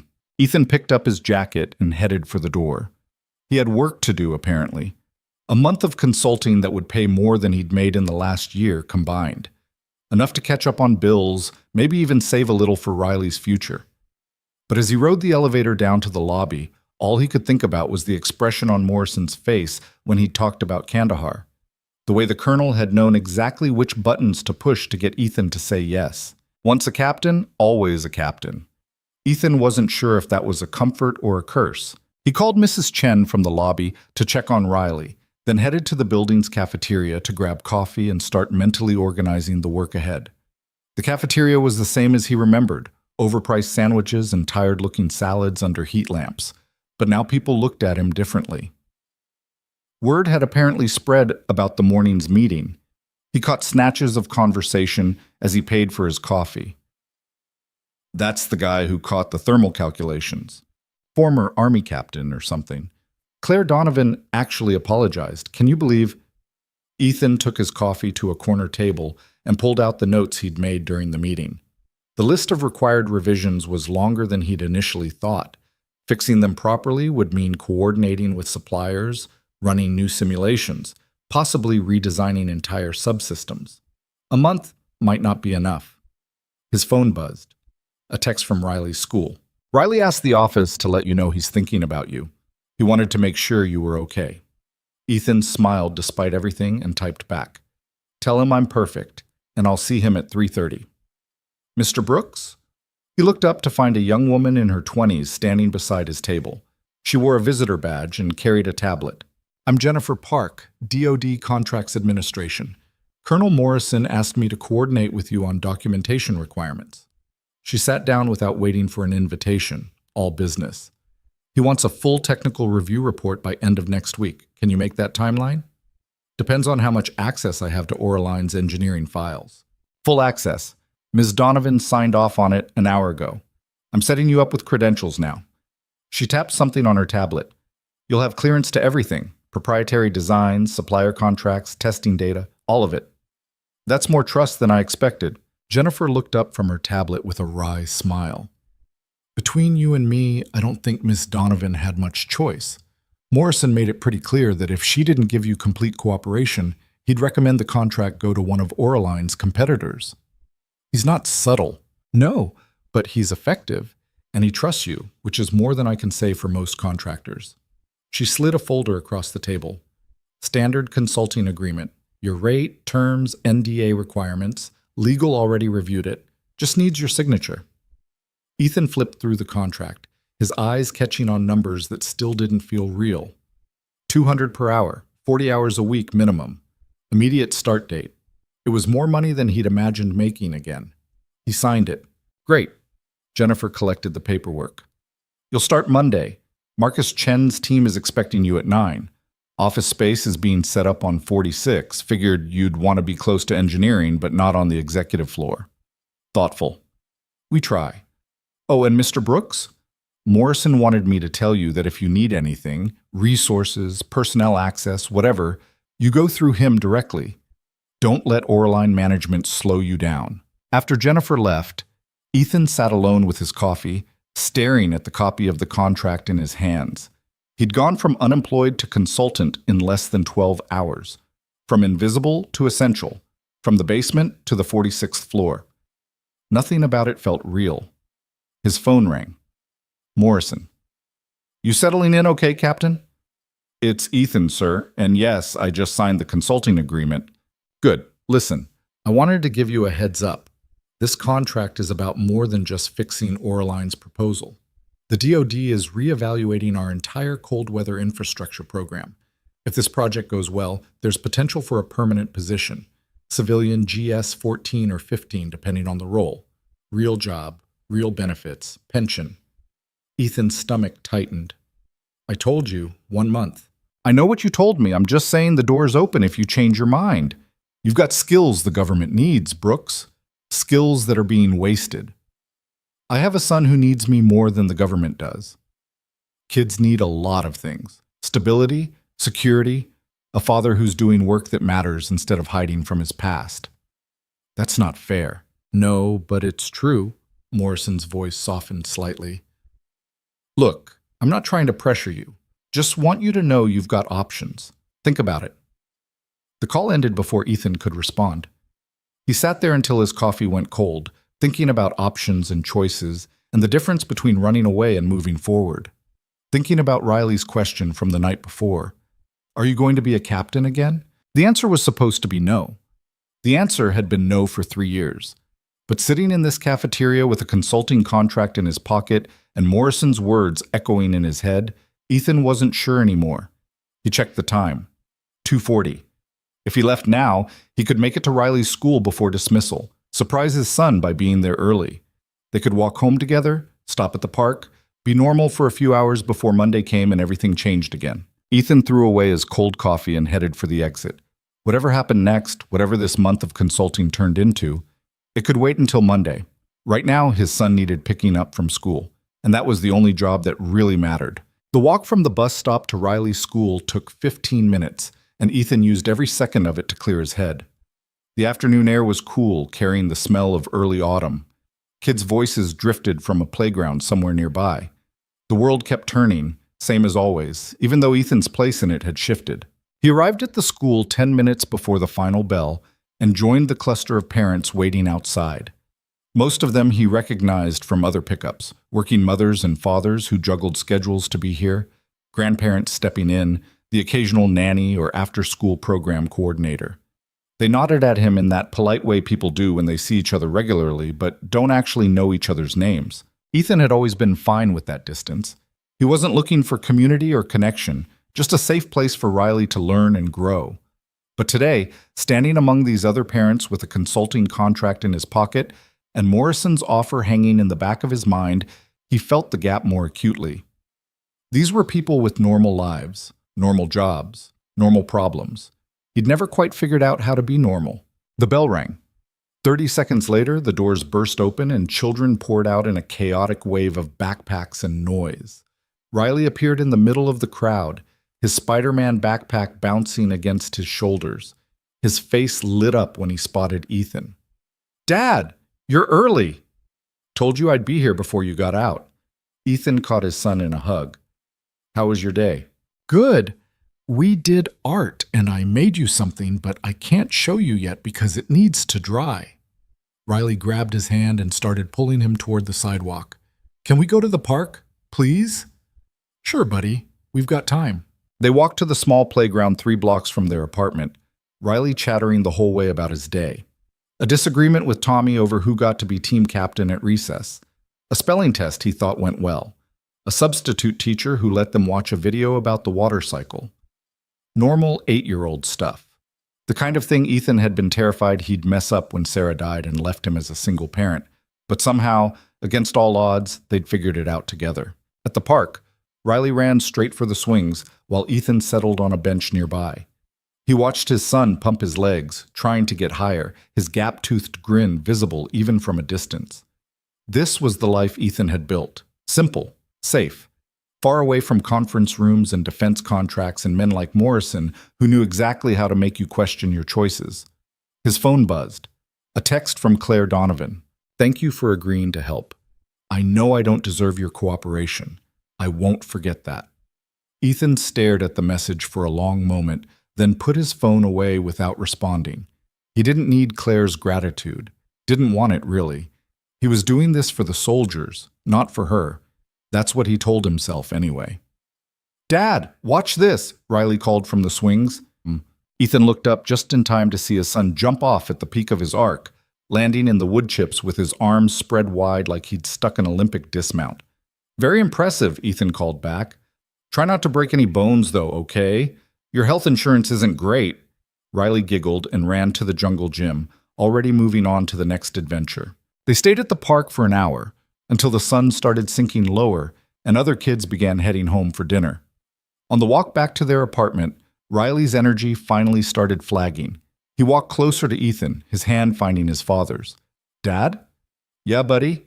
Are things going to be different now, with your new job?" The question surprised Ethan. Kids noticed everything, even when you thought you were hiding it well. "A little different," he admitted. "I'll be working at that same building downtown, but doing different work, more like what I used to do before." "Engineering stuff?" "Yeah, engineering stuff." Riley was quiet for half a block. Then, "Is it dangerous?" "No, I'll be in an office the whole time. The most dangerous thing I'll do is probably drink too much coffee." That got a small smile. "Will you still pick me up from school?" "Every single day. I promised you that, remember? This is just a temporary thing. 1 month, and then I'll figure out what comes next." "What if you like it?" Riley's voice was very small. "What if you want to go back to being a captain?" Ethan stopped walking and crouched down so he was eye level with his son. "Riley, look at me. Nothing, and I mean nothing, is more important to me than being your dad. Not this job, not any job, not anything. You understand? But what if they need you like the Army needed you before?" "The Army will always need engineers. There will always be problems to solve and systems to fix. But you only get one dad, and I only get one you. So if it ever comes down to choosing between work and you, it's going to be you, every single time." Riley hugged him tight, his small arms surprisingly strong. "Okay. Okay," Ethan echoed, hugging him back. They made it home just as the streetlights started flickering on. Dinner was scrambled eggs and toast because Ethan hadn't had time to shop for groceries. They ate while watching an old sitcom that Riley barely understood, but laughed at anyway because the laugh track told him to. After dinner, homework. After homework, showers and teeth brushing and the nighttime routine they'd perfected over 3 years. Finally, Ethan tucked Riley into bed with the stuffed dinosaur and the nightlight and one more chapter of the book they were reading together. "Love you, Dad," Riley mumbled, already half asleep. "Love you too, buddy." Ethan stood in the doorway for a minute, watching his son drift off. This was why he'd left the service. This was why he'd spent 3 years fixing lights and unclogging drains. This moment right here, this peace and safety and normality. Morrison's voice echoed in his head. Kids need a father who's doing work that matters. But this mattered, didn't it? Ethan closed Riley's door and moved to the kitchen table, opening his laptop. The Oraline file access credentials Jennifer had set up were already in his email. He logged in, pulling up the technical specifications he'd need to start reviewing on Monday. The equations and diagrams filled the screen, familiar and foreign all at once, like a language he used to speak fluently but hadn't used in years. Parts of his brain that had been dormant started waking up, making connections, seeing patterns. He worked until midnight, making notes and flagging issues. When he finally closed the laptop, he felt something he hadn't felt in a long time. Not happiness, exactly, but purpose. And that scared him more than anything else that had happened this week. Monday morning arrived too quickly. Ethan dropped Riley off at school, watched him disappear through the doors with his Spider-Man backpack, and took the bus downtown for the first time in a week. The route was the same, the other passengers mostly familiar faces, but Ethan wasn't heading to the basement anymore. He was going to the 46th floor. The office they'd set up for him was small but functional. A desk, 2 monitors, a whiteboard that covered one entire wall, and a window that looked out over Lake Michigan. Someone had left a welcome packet on the desk with his building credentials, parking information he wouldn't use, and a handwritten note from Marcus Chen. "Looking forward to working with you. Let me know if you need anything. Marcus." Ethan set down his bag and logged into the computer system. His clearance level was higher than he'd expected. Senior engineer access, the same tier as Marcus and the other department heads. Claire had apparently meant it when she said full cooperation. He spent the first hour reviewing the complete technical documentation, not just the sections Morrison had flagged. The deeper he dug, the more problems he found. Nothing catastrophic like the thermal coefficient, but dozens of small inefficiencies and potential failure points that would compound over time. The kind of issues that only became obvious when you'd actually built and maintained these systems in the field. Around 10, Marcus knocked on his open door. "Morning, how's the onboarding going?" "Found about 40 things that need attention," Ethan said without looking up from his screen. Marcus winced. 40? Give or take. Most of them are minor, but they add up. Ethan finally turned to face him. "Your team did solid work on the fundamentals. The architecture is sound, but the implementation details are too theoretical. They're designed for perfect conditions that don't exist in reality." "That's fair criticism." Marcus came into the office and looked at the list Ethan had started on the whiteboard. "Okay, walk me through your top 5 concerns. Let's prioritize what needs immediate fixing versus what can wait." They worked together for the next 2 hours, Marcus asking questions and taking notes while Ethan explained each issue and its potential impact. It reminded Ethan of the after-action reviews he used to run with his team in Afghanistan. Collaborative problem-solving without ego, just people trying to get things right. Marcus was sharp, Ethan realized. He listened without getting defensive, asked clarifying questions that showed he understood the underlying principles, and caught implications that Ethan hadn't spelled out explicitly. "You're good at this," Ethan said during a brief break. Marcus looked surprised. "Thanks, though clearly not good enough given how many problems we missed. You can't catch issues you've never encountered. Most of these failure modes only show up in field conditions. Your team designed based on specifications and simulations, which is exactly what they should do. But specs don't account for dust storms or soldiers who jury-rig repairs at 3 in the morning or supply chains that take 6 months to deliver replacement parts. How do we account for that? You build in redundancy. You over-engineer the critical paths. You design for the worst-case scenario and then add a safety margin." Ethan pulled up a schematic on his screen. "Take this power distribution node. Your design assumes components will be replaced on schedule. But in reality, units run equipment until it completely fails because they don't have spares. So you need to build in graceful degradation, the ability to keep functioning at reduced capacity instead of catastrophic failure." Marcus nodded, typing notes on his laptop. "That makes sense, but it's going to increase costs. Better expensive than deadly." "Agreed, though I'll need to sell Claire on the budget increase." As if summoned by her name, Claire appeared in the doorway. She looked different than she had on Friday, less polished, her hair pulled back in a simple ponytail instead of the severe bun, wearing slacks and a blouse instead of a power suit. She carried 2 cups of coffee. "Morning," she said, then immediately looked uncertain, like she wasn't sure if she was allowed to be casual around them. "I brought coffee." "Marcus, I know you take it black." "Mr. Brooks, I wasn't sure how you like it, so I got cream and sugar on the side." She set both cups on Ethan's desk with the apologetic air of someone trying to make amends. "Thank you," Ethan said, surprised despite himself. "How's the review going?" Marcus glanced at Ethan, clearly unsure how much to share. Ethan gestured at the whiteboard. "We've identified approximately 40 modifications needed before the proposal is ready for final approval. Most are implementation details that won't affect the core architecture, but will significantly improve field reliability." Claire studied the whiteboard, her expression unreadable. 40 modifications in one morning. That's thorough. "That's what you're paying me for." "I know. I'm not complaining. I'm just realizing how much we didn't know. She turned to Marcus. "What's the timeline looking like?" "If we're aggressive, 2 weeks to implement the critical fixes. Another week for testing and documentation. That puts us right at the edge of Morrison's 4-week extension." "Then we'd better be aggressive." Claire hesitated, then added, "Whatever resources you need, personnel, equipment, overtime budget, it's approved. I'm not losing this contract because we tried to cut corners."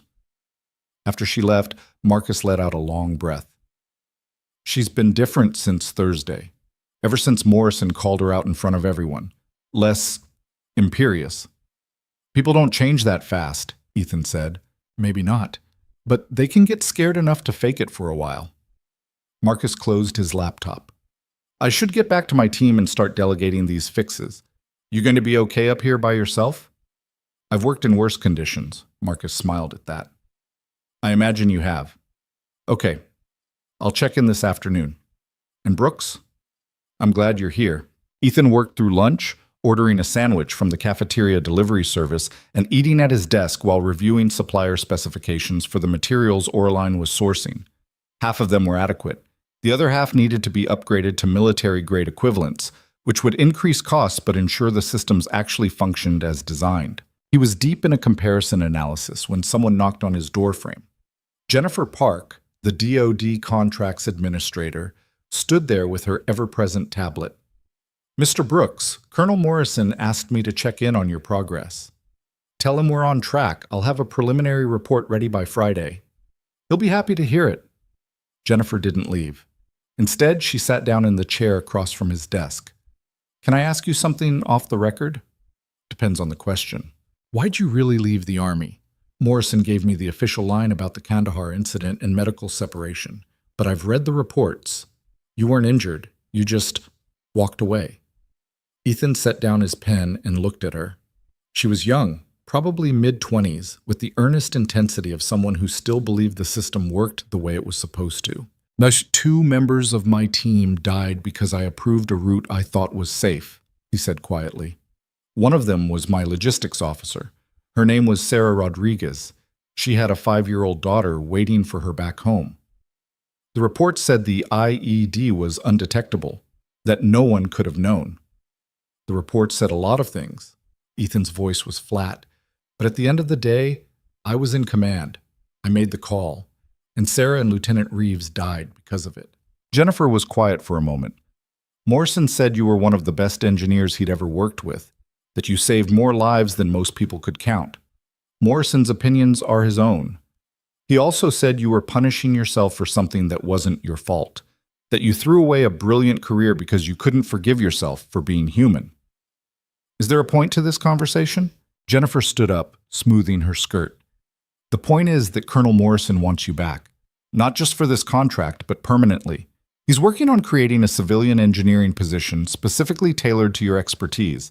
It would be based here in Chicago, so you wouldn't have to relocate. Standard government benefits, pension, the whole package. I already told him no. I know, but he asked me to plant the seed anyway. She moved toward the door, then paused. For what it's worth, Mr. Brooks, I think he's right. Some people are too valuable to spend their lives hiding. Think about it. After she left, Ethan sat staring at his monitors without seeing them.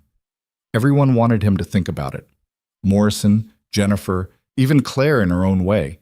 They all seemed convinced that Ethan was wasting himself, that he owed the world his expertise.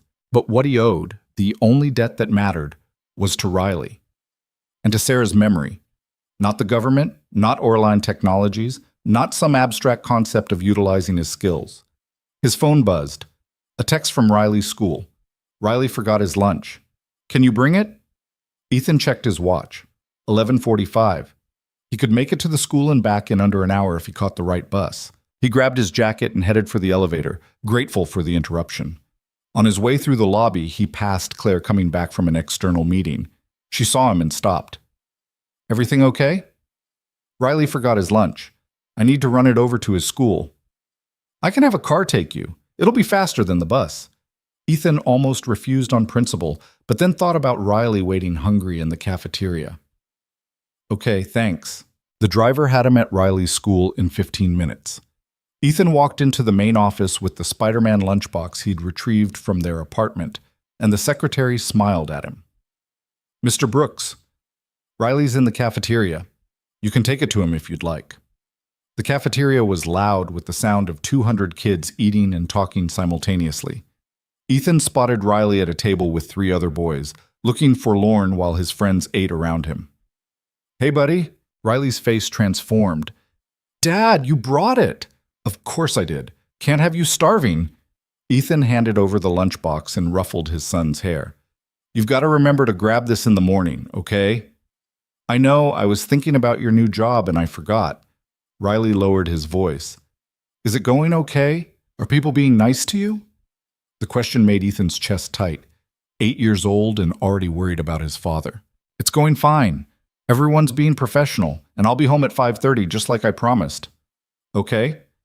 Riley hugged him quickly, then pulled back before his friends could tease him about it. Thanks for bringing my lunch.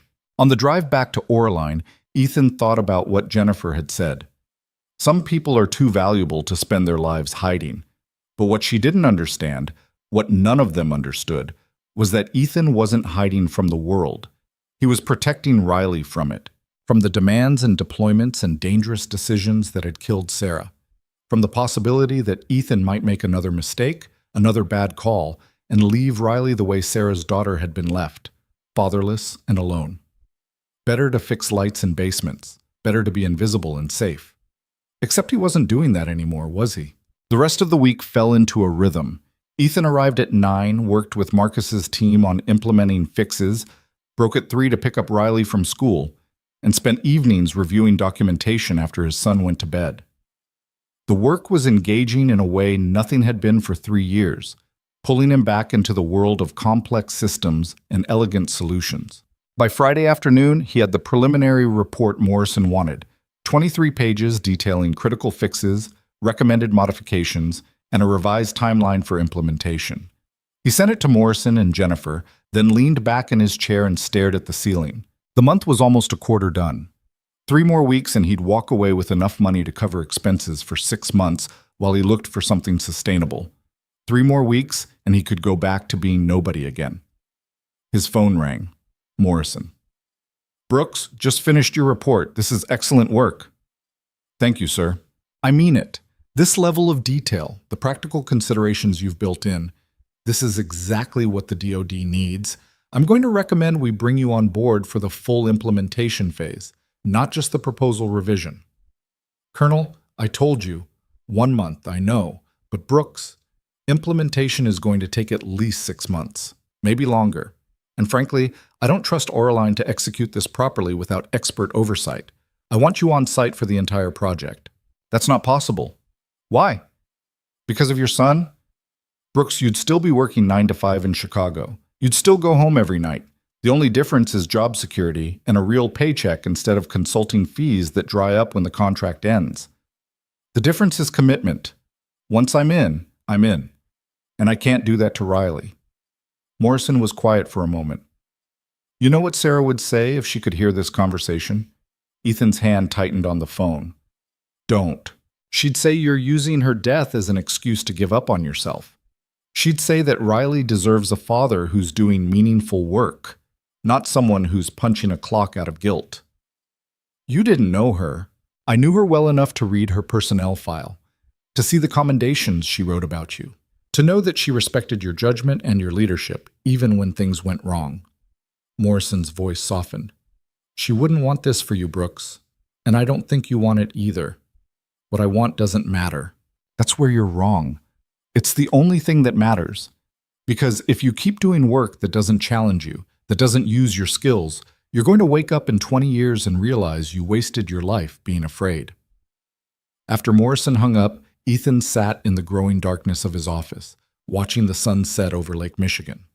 The building was mostly empty on a Friday evening, just a few workaholics and cleaning crews moving through the halls. He pulled out his phone and looked at the photo he kept on his lock screen. Riley at the park last weekend, mid-laugh, his whole face bright with joy. That's what mattered. That kid, that laugh. Everything else was just noise. Ethan gathered his things and headed home, determined to put Morrison's words out of his mind. But they lingered anyway, following him onto the bus, into his apartment, through dinner and homework and bedtime stories. You're using her death as an excuse to give up on yourself. Maybe that was true.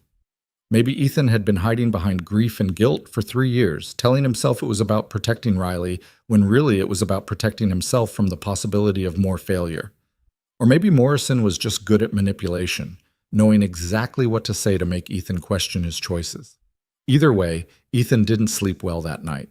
Saturday morning, he woke to Riley bouncing on his bed. Dad, it's Saturday. Can we go to the Science Museum? Ethan groaned and checked his phone.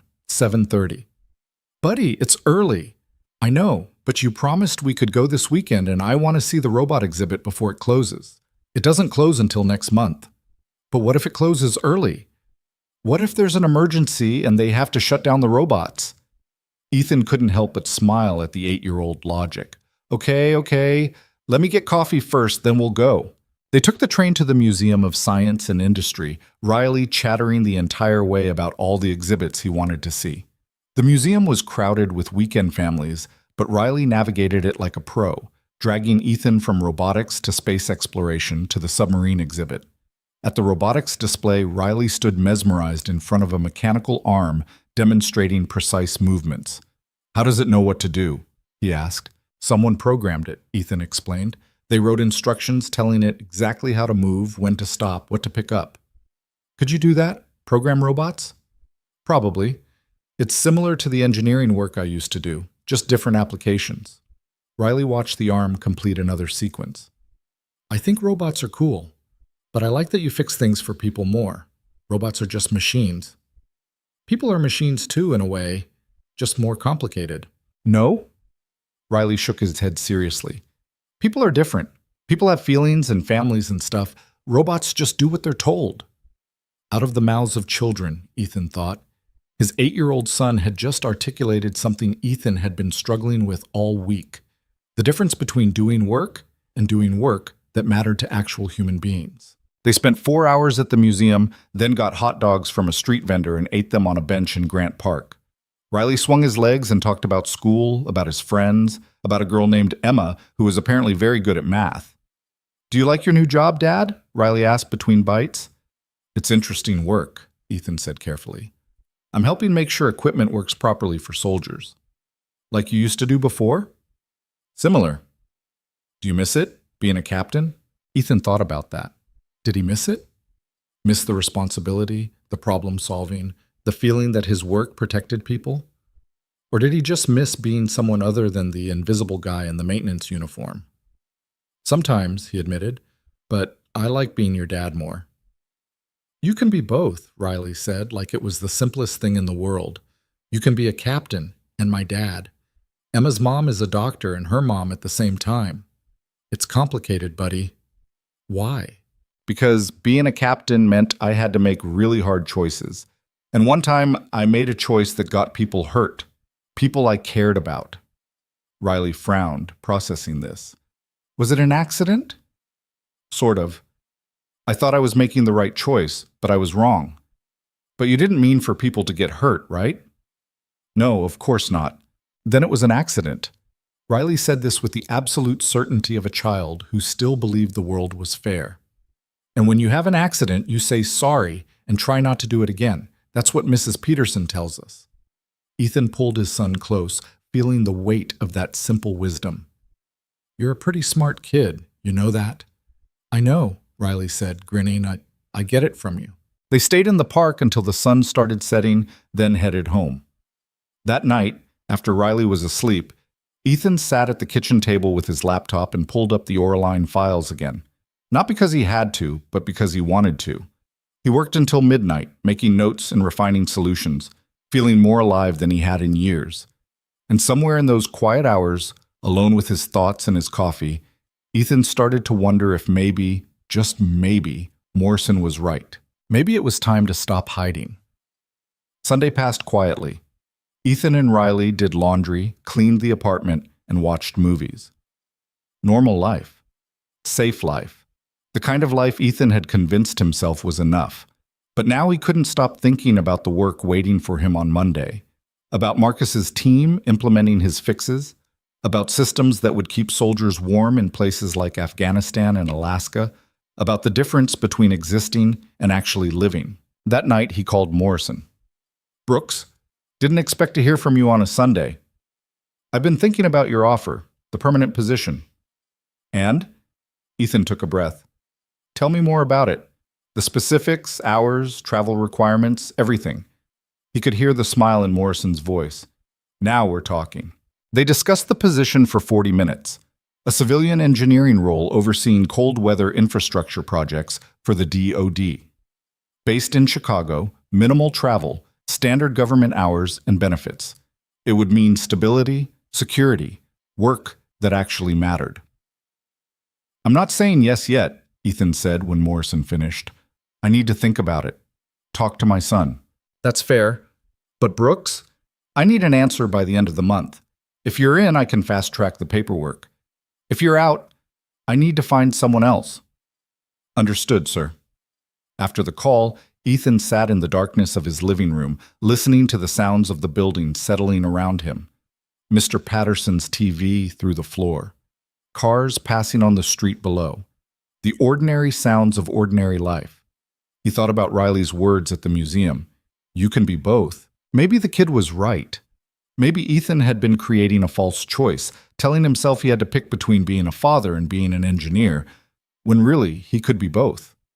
Maybe protecting Riley didn't mean hiding from the world. Maybe it meant showing his son what it looked like to do work that mattered, to use your skills to help people, to keep going even after you failed. Maybe that was the better lesson. Ethan pulled out his phone and looked at the photo of Riley again. That gap-toothed grin, those bright eyes full of trust. He wasn't ready to decide yet. But for the first time in 3 years, he was ready to consider the possibility that there might be another way forward. And that was something. The third week of Ethan's consulting contract arrived with unseasonably warm weather and a crisis that nobody saw coming. Marcus called him at 7 in the morning, his voice tight with stress. "We've got a problem. The supplier for the tungsten carbide composites just went bankrupt, filed Chapter 11 Friday night. We don't have materials, and the backup suppliers can't meet our specifications." Ethan was still making coffee, Riley eating cereal at the kitchen table in his pajamas. "What about the military-grade alternatives I flagged in the report? They're back-ordered until next quarter. We'd blow past Morrison's deadline by 3 months minimum. Give me an hour. I'll make some calls." Riley looked up from his cereal. "Work problem?" "Yeah, buddy, nothing major." Ethan ruffled his hair. "Eat up. Mrs. Chen will be here in 20 minutes. After dropping Riley at school, Ethan spent the bus ride scrolling through old contacts on his phone. People he'd worked with during his Army years, engineers at defense contractors, suppliers who owed him favors from projects that felt like they'd happened in a different lifetime. By the time he reached his office, he had 3 possibilities. By noon, he'd negotiated a deal with a supplier in Michigan who could expedite materials if Oraline paid a premium. By 2, the contract was signed and materials were scheduled for delivery within a week. Marcus appeared in his doorway, looking like someone had just saved his life. "How did you do that? I've been calling suppliers for 3 days with no luck." "I knew someone who knew someone. Military contracts create long memories. People remember who helped them when things went wrong." Ethan leaned back in his chair. "It's going to cost you about 30% more than the original supplier, though." "I don't care if it costs 50% more. You just saved the entire timeline." Marcus shook his head in disbelief. "Claire's going to want to thank you personally. That's not necessary." "Too late. She's already on her way up." Claire arrived 5 minutes later, and she looked different again. The polished CEO armor was gone, replaced by someone who looked tired and maybe a little bit lost.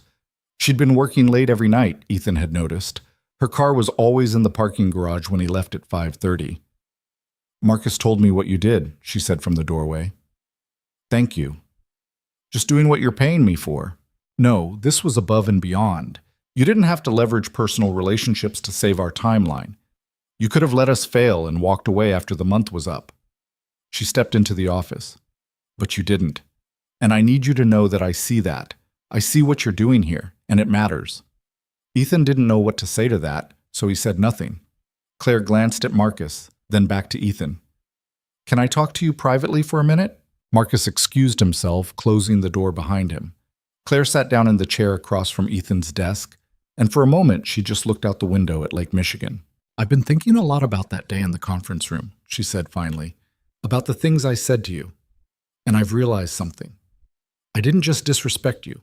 I disrespected everyone who does the kind of work you were doing. Maintenance workers, custodians, service staff, people I've been walking past my entire career without seeing them as actual human beings." "You're not unique in that," Ethan said. "No, but that doesn't make it okay." She turned to face him. "My parents raised me to believe that success was the only thing that mattered, that if you weren't at the top, you were failing. I internalized that so completely that I couldn't see value in anything that didn't look like my definition of success." "Why are you telling me this?" "Because I want you to know that what happened changed me, really changed me, not just scared me into temporary better behavior." Claire's voice was steady now. I started having lunch in the cafeteria instead of getting delivery to my office. I've been learning the names of the people who clean this building, who work security, who keep everything running while people like me take the credit. And every single one of them has a story, has expertise, has value I never bothered to see before. That's good, Ethan said carefully, but it doesn't change what already happened. I know, and I'm not asking for forgiveness. I'm just asking for a chance to do better going forward. She stood up. Morrison offered you a permanent position, didn't he? Ethan hesitated, then nodded. Are you going to take it? I don't know yet. Well, for what it's worth, I hope you do. Not because it helps Orline, though it would, but because you're too good at this work to waste yourself. And before you tell me it's none of my business, you're right. It's not. But I'm saying it anyway. After she left, Ethan sat staring at his monitors without really seeing them. Everyone had an opinion about what he should do with his life. Morrison, Jennifer, Claire, even Marcus in his subtle way. They all thought they knew what was best for him. None of them had to tuck Riley into bed every night and promise that nothing bad would happen. The week continued. Materials arrived on schedule. Marcus's team worked overtime implementing the final modifications. Morrison sent daily emails checking progress, each one ending with a reminder that the permanent position offer was still open. Friday afternoon, Ethan's phone rang with a number he didn't recognize. He almost didn't answer, but something made him pick up. Mr. Brooks? This is Principal Hammond from Riley's school. Ethan's heart dropped into his stomach. Is Riley okay? He's fine, physically, but there was an incident today at recess. Riley got into a fight with another student. Nothing serious, but we need you to come pick him up. Ethan was out the door before the principal finished speaking. He made it to the school in 20 minutes, his mind racing through possibilities. Riley had never been in a fight before, never been in trouble at school at all. What had happened? The principal's office felt too small and too formal. Riley sat in a chair looking miserable, his shirt torn at the collar and dirt on his jeans. Across from him sat another boy Ethan recognized, Tommy, the friend Riley mentioned sometimes. Mr. Brooks, thank you for coming so quickly, Principal Hammond said. She was a woman in her 50s with kind eyes and the patient demeanor of someone who'd seen every kind of childhood drama. I'll get straight to it. Tommy made a comment about Riley not having a mother, and Riley responded by pushing him. Tommy pushed back. It escalated from there. Ethan looked at his son, who was staring at the floor with his jaw clenched tight. Riley, is that true? Riley nodded without looking up. What exactly did Tommy say? Mr. Brooks, I don't think... Principal Hammond started. What did he say? Riley's voice was barely above a whisper. He said at least his mom didn't die because his dad made a mistake. The room went completely silent. Ethan felt like he'd been punched in the chest. I never said that, Riley continued, his voice shaking now. I never told anyone about Mom or about what happened. But Tommy's older brother goes to the high school, and he looked you up online and found some old news articles about the thing in Afghanistan, and Tommy told everyone at recess that you got people killed, and that's why we don't have any money, and why you work fixing toilets. Ethan knelt down in front of his son's chair. Riley, look at me. Riley raised his eyes, and they were filled with tears. Did you start the fight? He was saying mean things about you. That's not what I asked. Did you throw the first push? Riley nodded miserably. Okay. Ethan stood up and turned to Principal Hammond. I apologize for my son's behavior. He knows better than to use physical violence. We'll discuss consequences at home. Mr. Brooks, I want you to know that I don't condone bullying of any kind. Tommy's parents are being called in as well to discuss his comments, but school policy requires a one-day suspension for both boys. I understand. Tommy's mother arrived 10 minutes later, a harried-looking woman who worked as a nurse based on the scrubs she was still wearing. The principal explained the situation again, and Tommy's mother turned to Ethan with genuine remorse in her eyes. I'm so sorry, Mr. Brooks. Tommy's been acting out since his father and I separated. That's no excuse, but I want you to know this isn't how I raised him. Kids say stupid things, Ethan replied. It happens. On the walk home, Ethan had decided they both needed the fresh air more than the bus ride. Riley was quiet for 3 blocks before finally speaking. I'm sorry I got in a fight. I know you are. Are you mad at me? Ethan stopped walking and looked at his son. I'm not mad. I'm sad that you had to hear those things. And I'm sad that you felt like fighting was the only way to respond. But mostly, I'm trying to figure out how to explain something complicated to an 8-year-old. About Mom dying? About what happened, yeah. Ethan found a bench and sat down, pulling Riley next to him. The truth is, your mom did die because of a decision I made. I approved a route for her convoy, and there was a bomb on that route, and I didn't see it coming. That's the truth. And that's something I'll carry for the rest of my life. But you didn't mean for it to happen. No, I didn't, but intent doesn't change the outcome. Your mom is still gone because I made a mistake. Riley processed this with the serious expression he got when thinking hard about something. Is that why you stopped being a captain? Because you felt bad?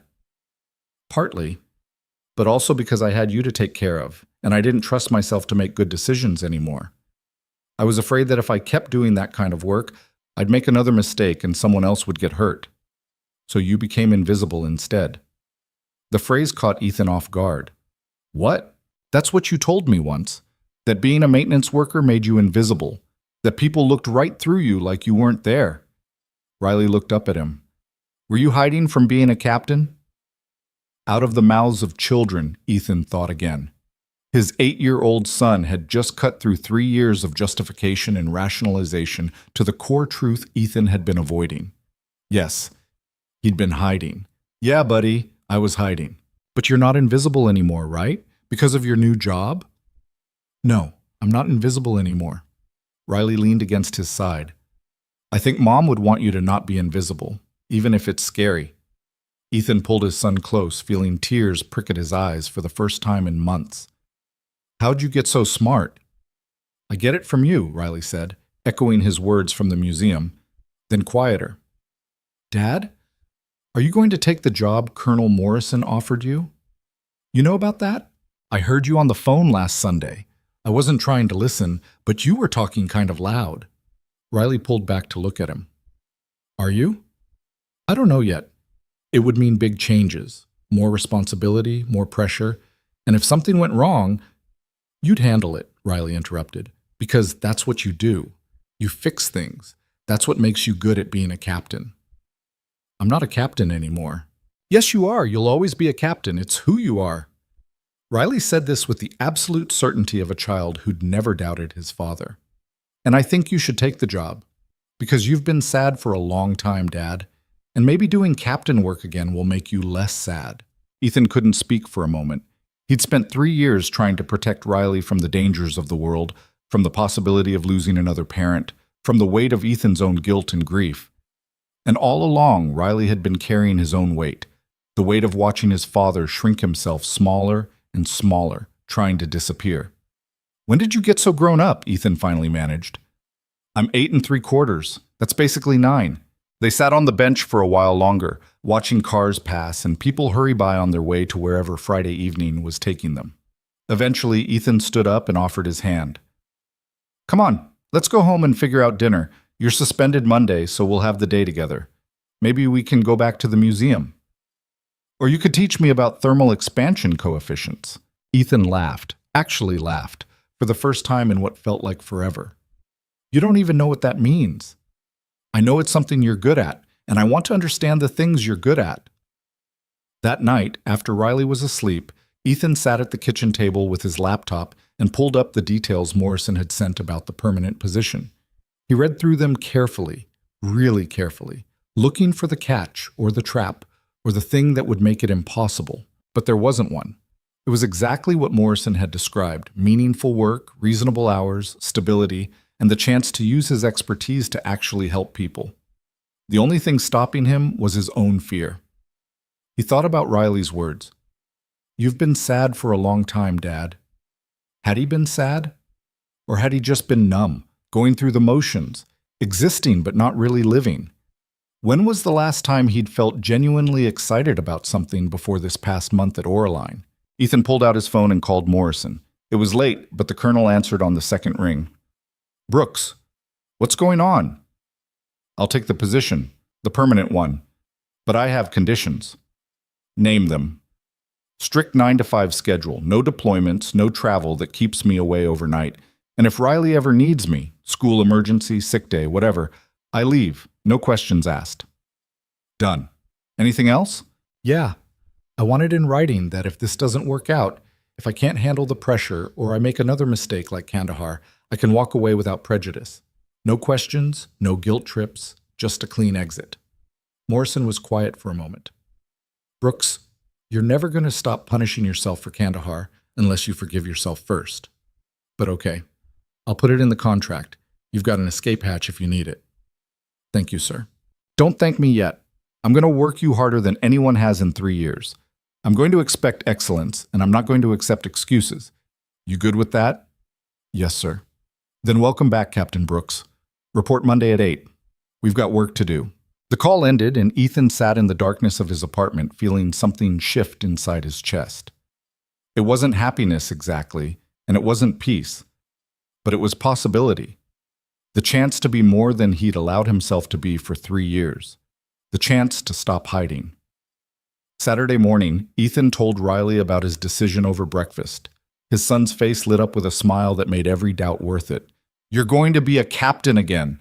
A civilian engineer, technically, but yes, similar work. Can I tell Mrs. Chen and Tommy? Well, maybe not Tommy yet since we're in a fight, but Emma? Can I tell Emma? You can tell whoever you want, buddy. Riley hugged him fiercely, and Ethan held on tight, memorizing this moment. The moment he stopped running from who he used to be and started moving toward who he might become. Monday morning, Ethan walked into Orline Technologies for what would be one of his last days as a consultant. The permanent government position would start in 2 weeks, after his contract with Orline officially ended and the proposal received final DoD approval. Marcus was waiting in his office with coffee and a grin. I heard the news. Morrison called me this weekend, said you were joining the dark side permanently. The government isn't exactly the dark side. Close enough. Congratulations, Brooks. Really, you're going to be great at it. We'll see. Claire appeared in the doorway a few minutes later. She'd apparently heard too. I won't lie. I was hoping you'd consider staying on with us, but I understand why you chose the government position. It's more stable, better aligned with your expertise. She smiled, and it looked genuine. For what it's worth, working with you this month has taught me more about engineering and leadership than the last 5 years combined. I think you're overselling my influence. I'm really not. You showed me what it looks like when someone actually knows their field inside and out, when they care more about getting things right than looking smart. That's the kind of leadership I want to build here. After she left, Ethan spent the day working with Marcus to finalize the last technical details. Everything was coming together. The materials had arrived, the modifications were being implemented correctly, and the timeline was holding. By the end of the week, the proposal would be ready for Morrison's final review. Tuesday passed, then Wednesday. On Thursday afternoon, Morrison arrived at Orline with his full review team for the final walkthrough. They spent 6 hours going through every section of the proposal, asking questions, challenging assumptions, stress testing the design. Ethan answered everything they threw at him, supported by Marcus and his team. It felt like the old days, the good days before Kandahar, when Ethan had been confident in his expertise and his judgment. Finally, Morrison closed his tablet and looked at Ethan. It's solid, really solid. I'm recommending full approval. The room erupted in relieved laughter and congratulations. Marcus shook Ethan's hand, Claire hugged her team members, and Morrison allowed himself a rare smile. Brooks, walk with me, the colonel said. They took the elevator down to the lobby and stepped outside into the cool November air. Morrison pulled out a cigar but didn't light it, just rolled it between his fingers. You did good work here, Captain. Better than I expected, honestly. Thank you, sir. I know this wasn't easy for you, coming back to this world, using those skills again, facing all the memories, but you did it anyway, and you did it well. Morrison looked at him. You ready for what comes next? No, Ethan admitted, but I'm going to do it anyway. That's all anyone can ask. You start with me in 2 weeks, and we've already got 3 projects queued up that need your expertise. It's going to be intense. I can handle intense, as long as I'm home for dinner. Morrison finally lit his cigar, taking a long draw. You know what Sarah would say if she could see you now? Ethan tensed, but Morrison continued before he could object. She'd say it's about damn time you stopped apologizing for being human, that mistakes are part of the job, and the only real failure is giving up. He blew out smoke. She'd be proud of you, Brooks. I hope you know that. Ethan's throat tightened. I hope so, sir. I know so. Now go home to your kid. You've got a week left of consulting, and then we've got real work to do. Friday morning, Ethan's last day at Oraline before transitioning to the government position, started with an email from Marcus. Team lunch today to celebrate the contract approval. Noon in the executive dining room. Claire's buying. You're the guest of honor, so don't even think about skipping. Ethan showed up at noon to find the entire engineering department crammed into the dining room, along with Claire and several other executives he vaguely recognized. There was a banner that said, "Thank you, Captain Brooks," and a cake that someone had ordered from a bakery downtown. It was overwhelming and embarrassing and oddly touching all at once.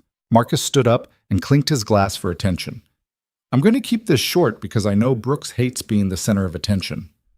But I wanted to say publicly what I've been thinking privately for the past month. Ethan Brooks saved this project, not just with his technical expertise, though that was invaluable, but with his integrity, his work ethic, and his refusal to accept anything less than excellence. He showed all of us what it looks like to care more about getting things right than about being right. And that's a lesson I hope we all carry forward. People clapped. Ethan felt his face getting red. Claire stood up next. I'm going to say something that might be uncomfortable, but I think it needs to be said. A month ago, I threw Ethan Brooks out of this building because I judged him based on his job title instead of his expertise. I humiliated him in front of my team, dismissed his warnings, and almost cost us this contract and possibly soldiers' lives because of my arrogance. She looked directly at Ethan. I can't undo that, but I can commit to doing better, and I can thank you for being gracious enough to come back and help us anyway. You didn't owe us that, but you did it because it was the right thing to do. That's real leadership, and I'm grateful. The room was silent for a moment, then someone started clapping, and everyone joined in. Ethan stood there feeling awkward and appreciated in equal measure. After lunch, after the goodbyes and the handshakes and the promises to stay in touch, Ethan packed up his office.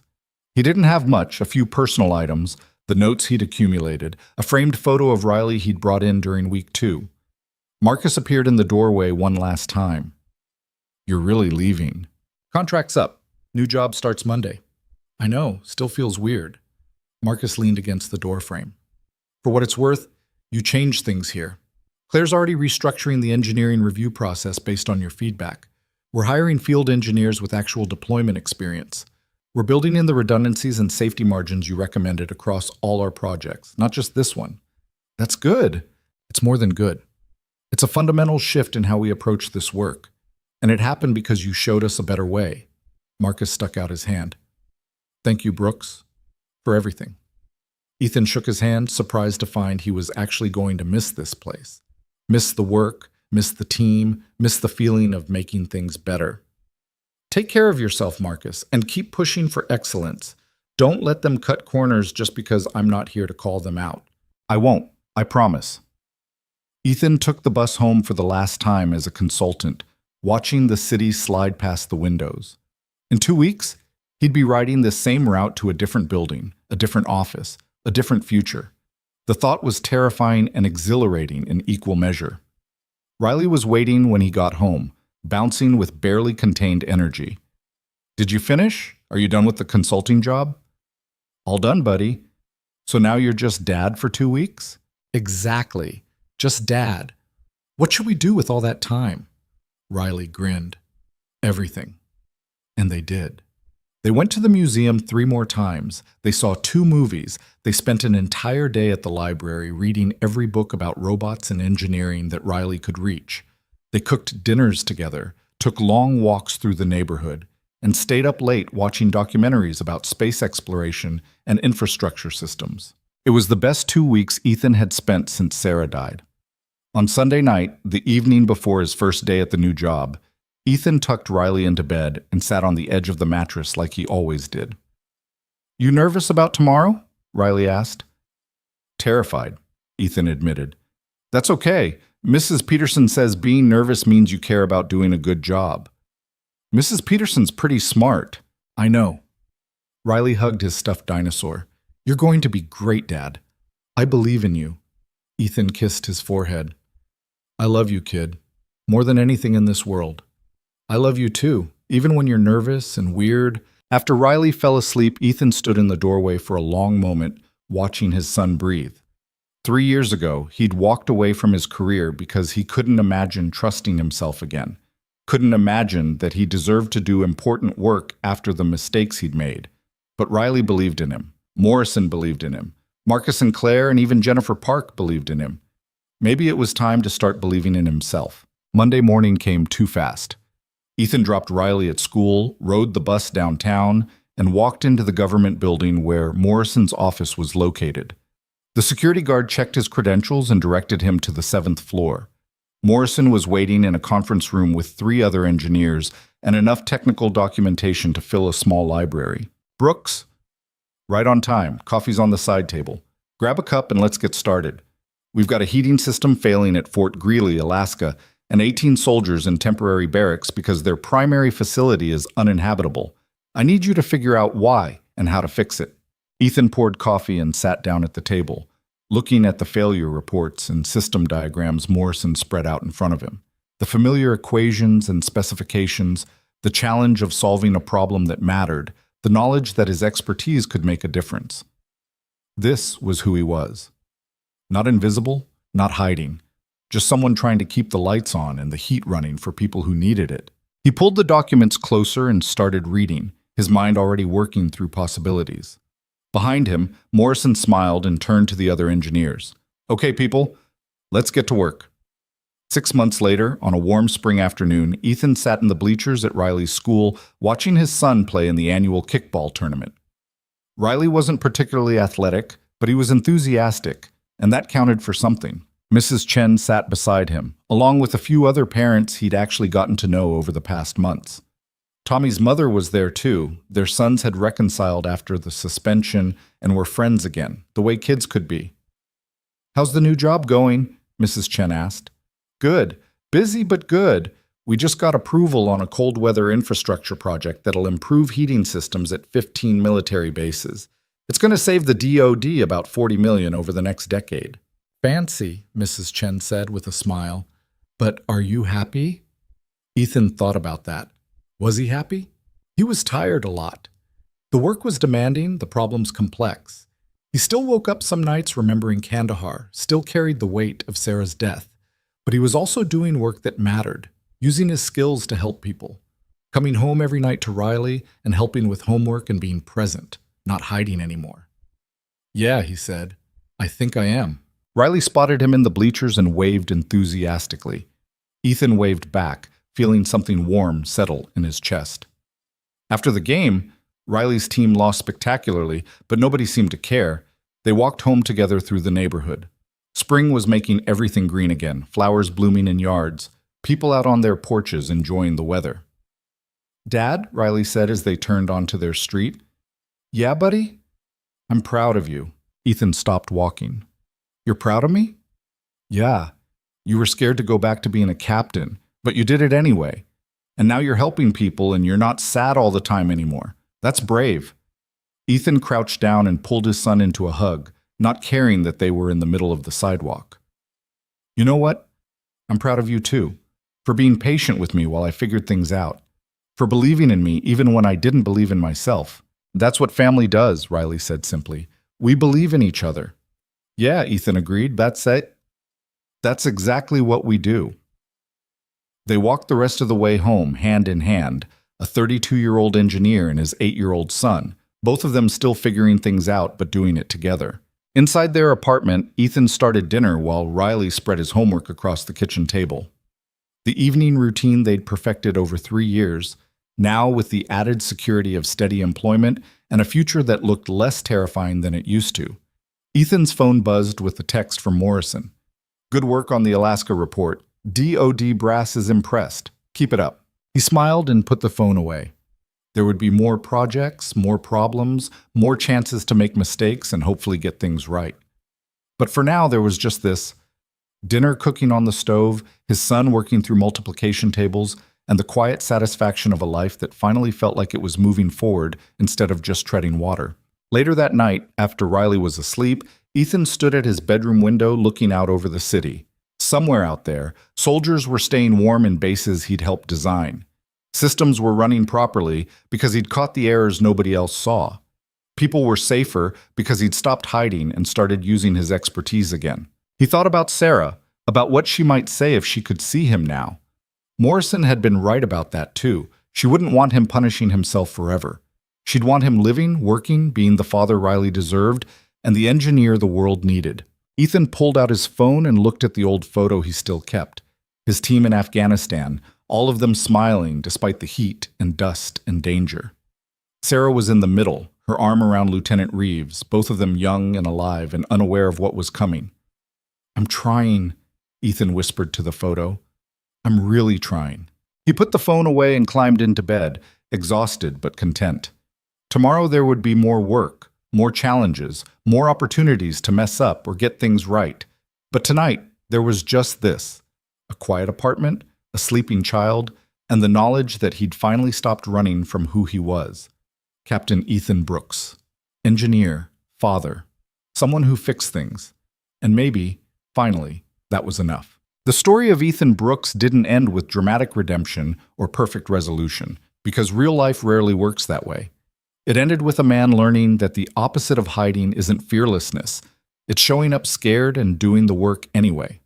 It ended with understanding that mistakes don't define you unless you let them, and that sometimes the bravest thing you can do is forgive yourself and try again. It ended with a maintenance worker nobody respected becoming the engineer everyone needed, not through grand gestures or public vindication, but through quiet competence and the refusal to let fear make him smaller than he was. And most importantly, it ended with a father and son walking home together on a spring evening, both of them believing in each other, both of them finding their way forward one step at a time. Because in the end, that's what healing looks like. Not a sudden transformation, but a slow return to yourself. Not forgetting the past, but refusing to let it be the only thing that defines your future. Ethan Brooks spent 3 years being invisible. And then, when it mattered most, he let himself be seen again. Not as someone perfect or invincible or immune to failure, just as someone willing to use his gifts to help others, even when it meant risking his own heart in the process. That was the real story.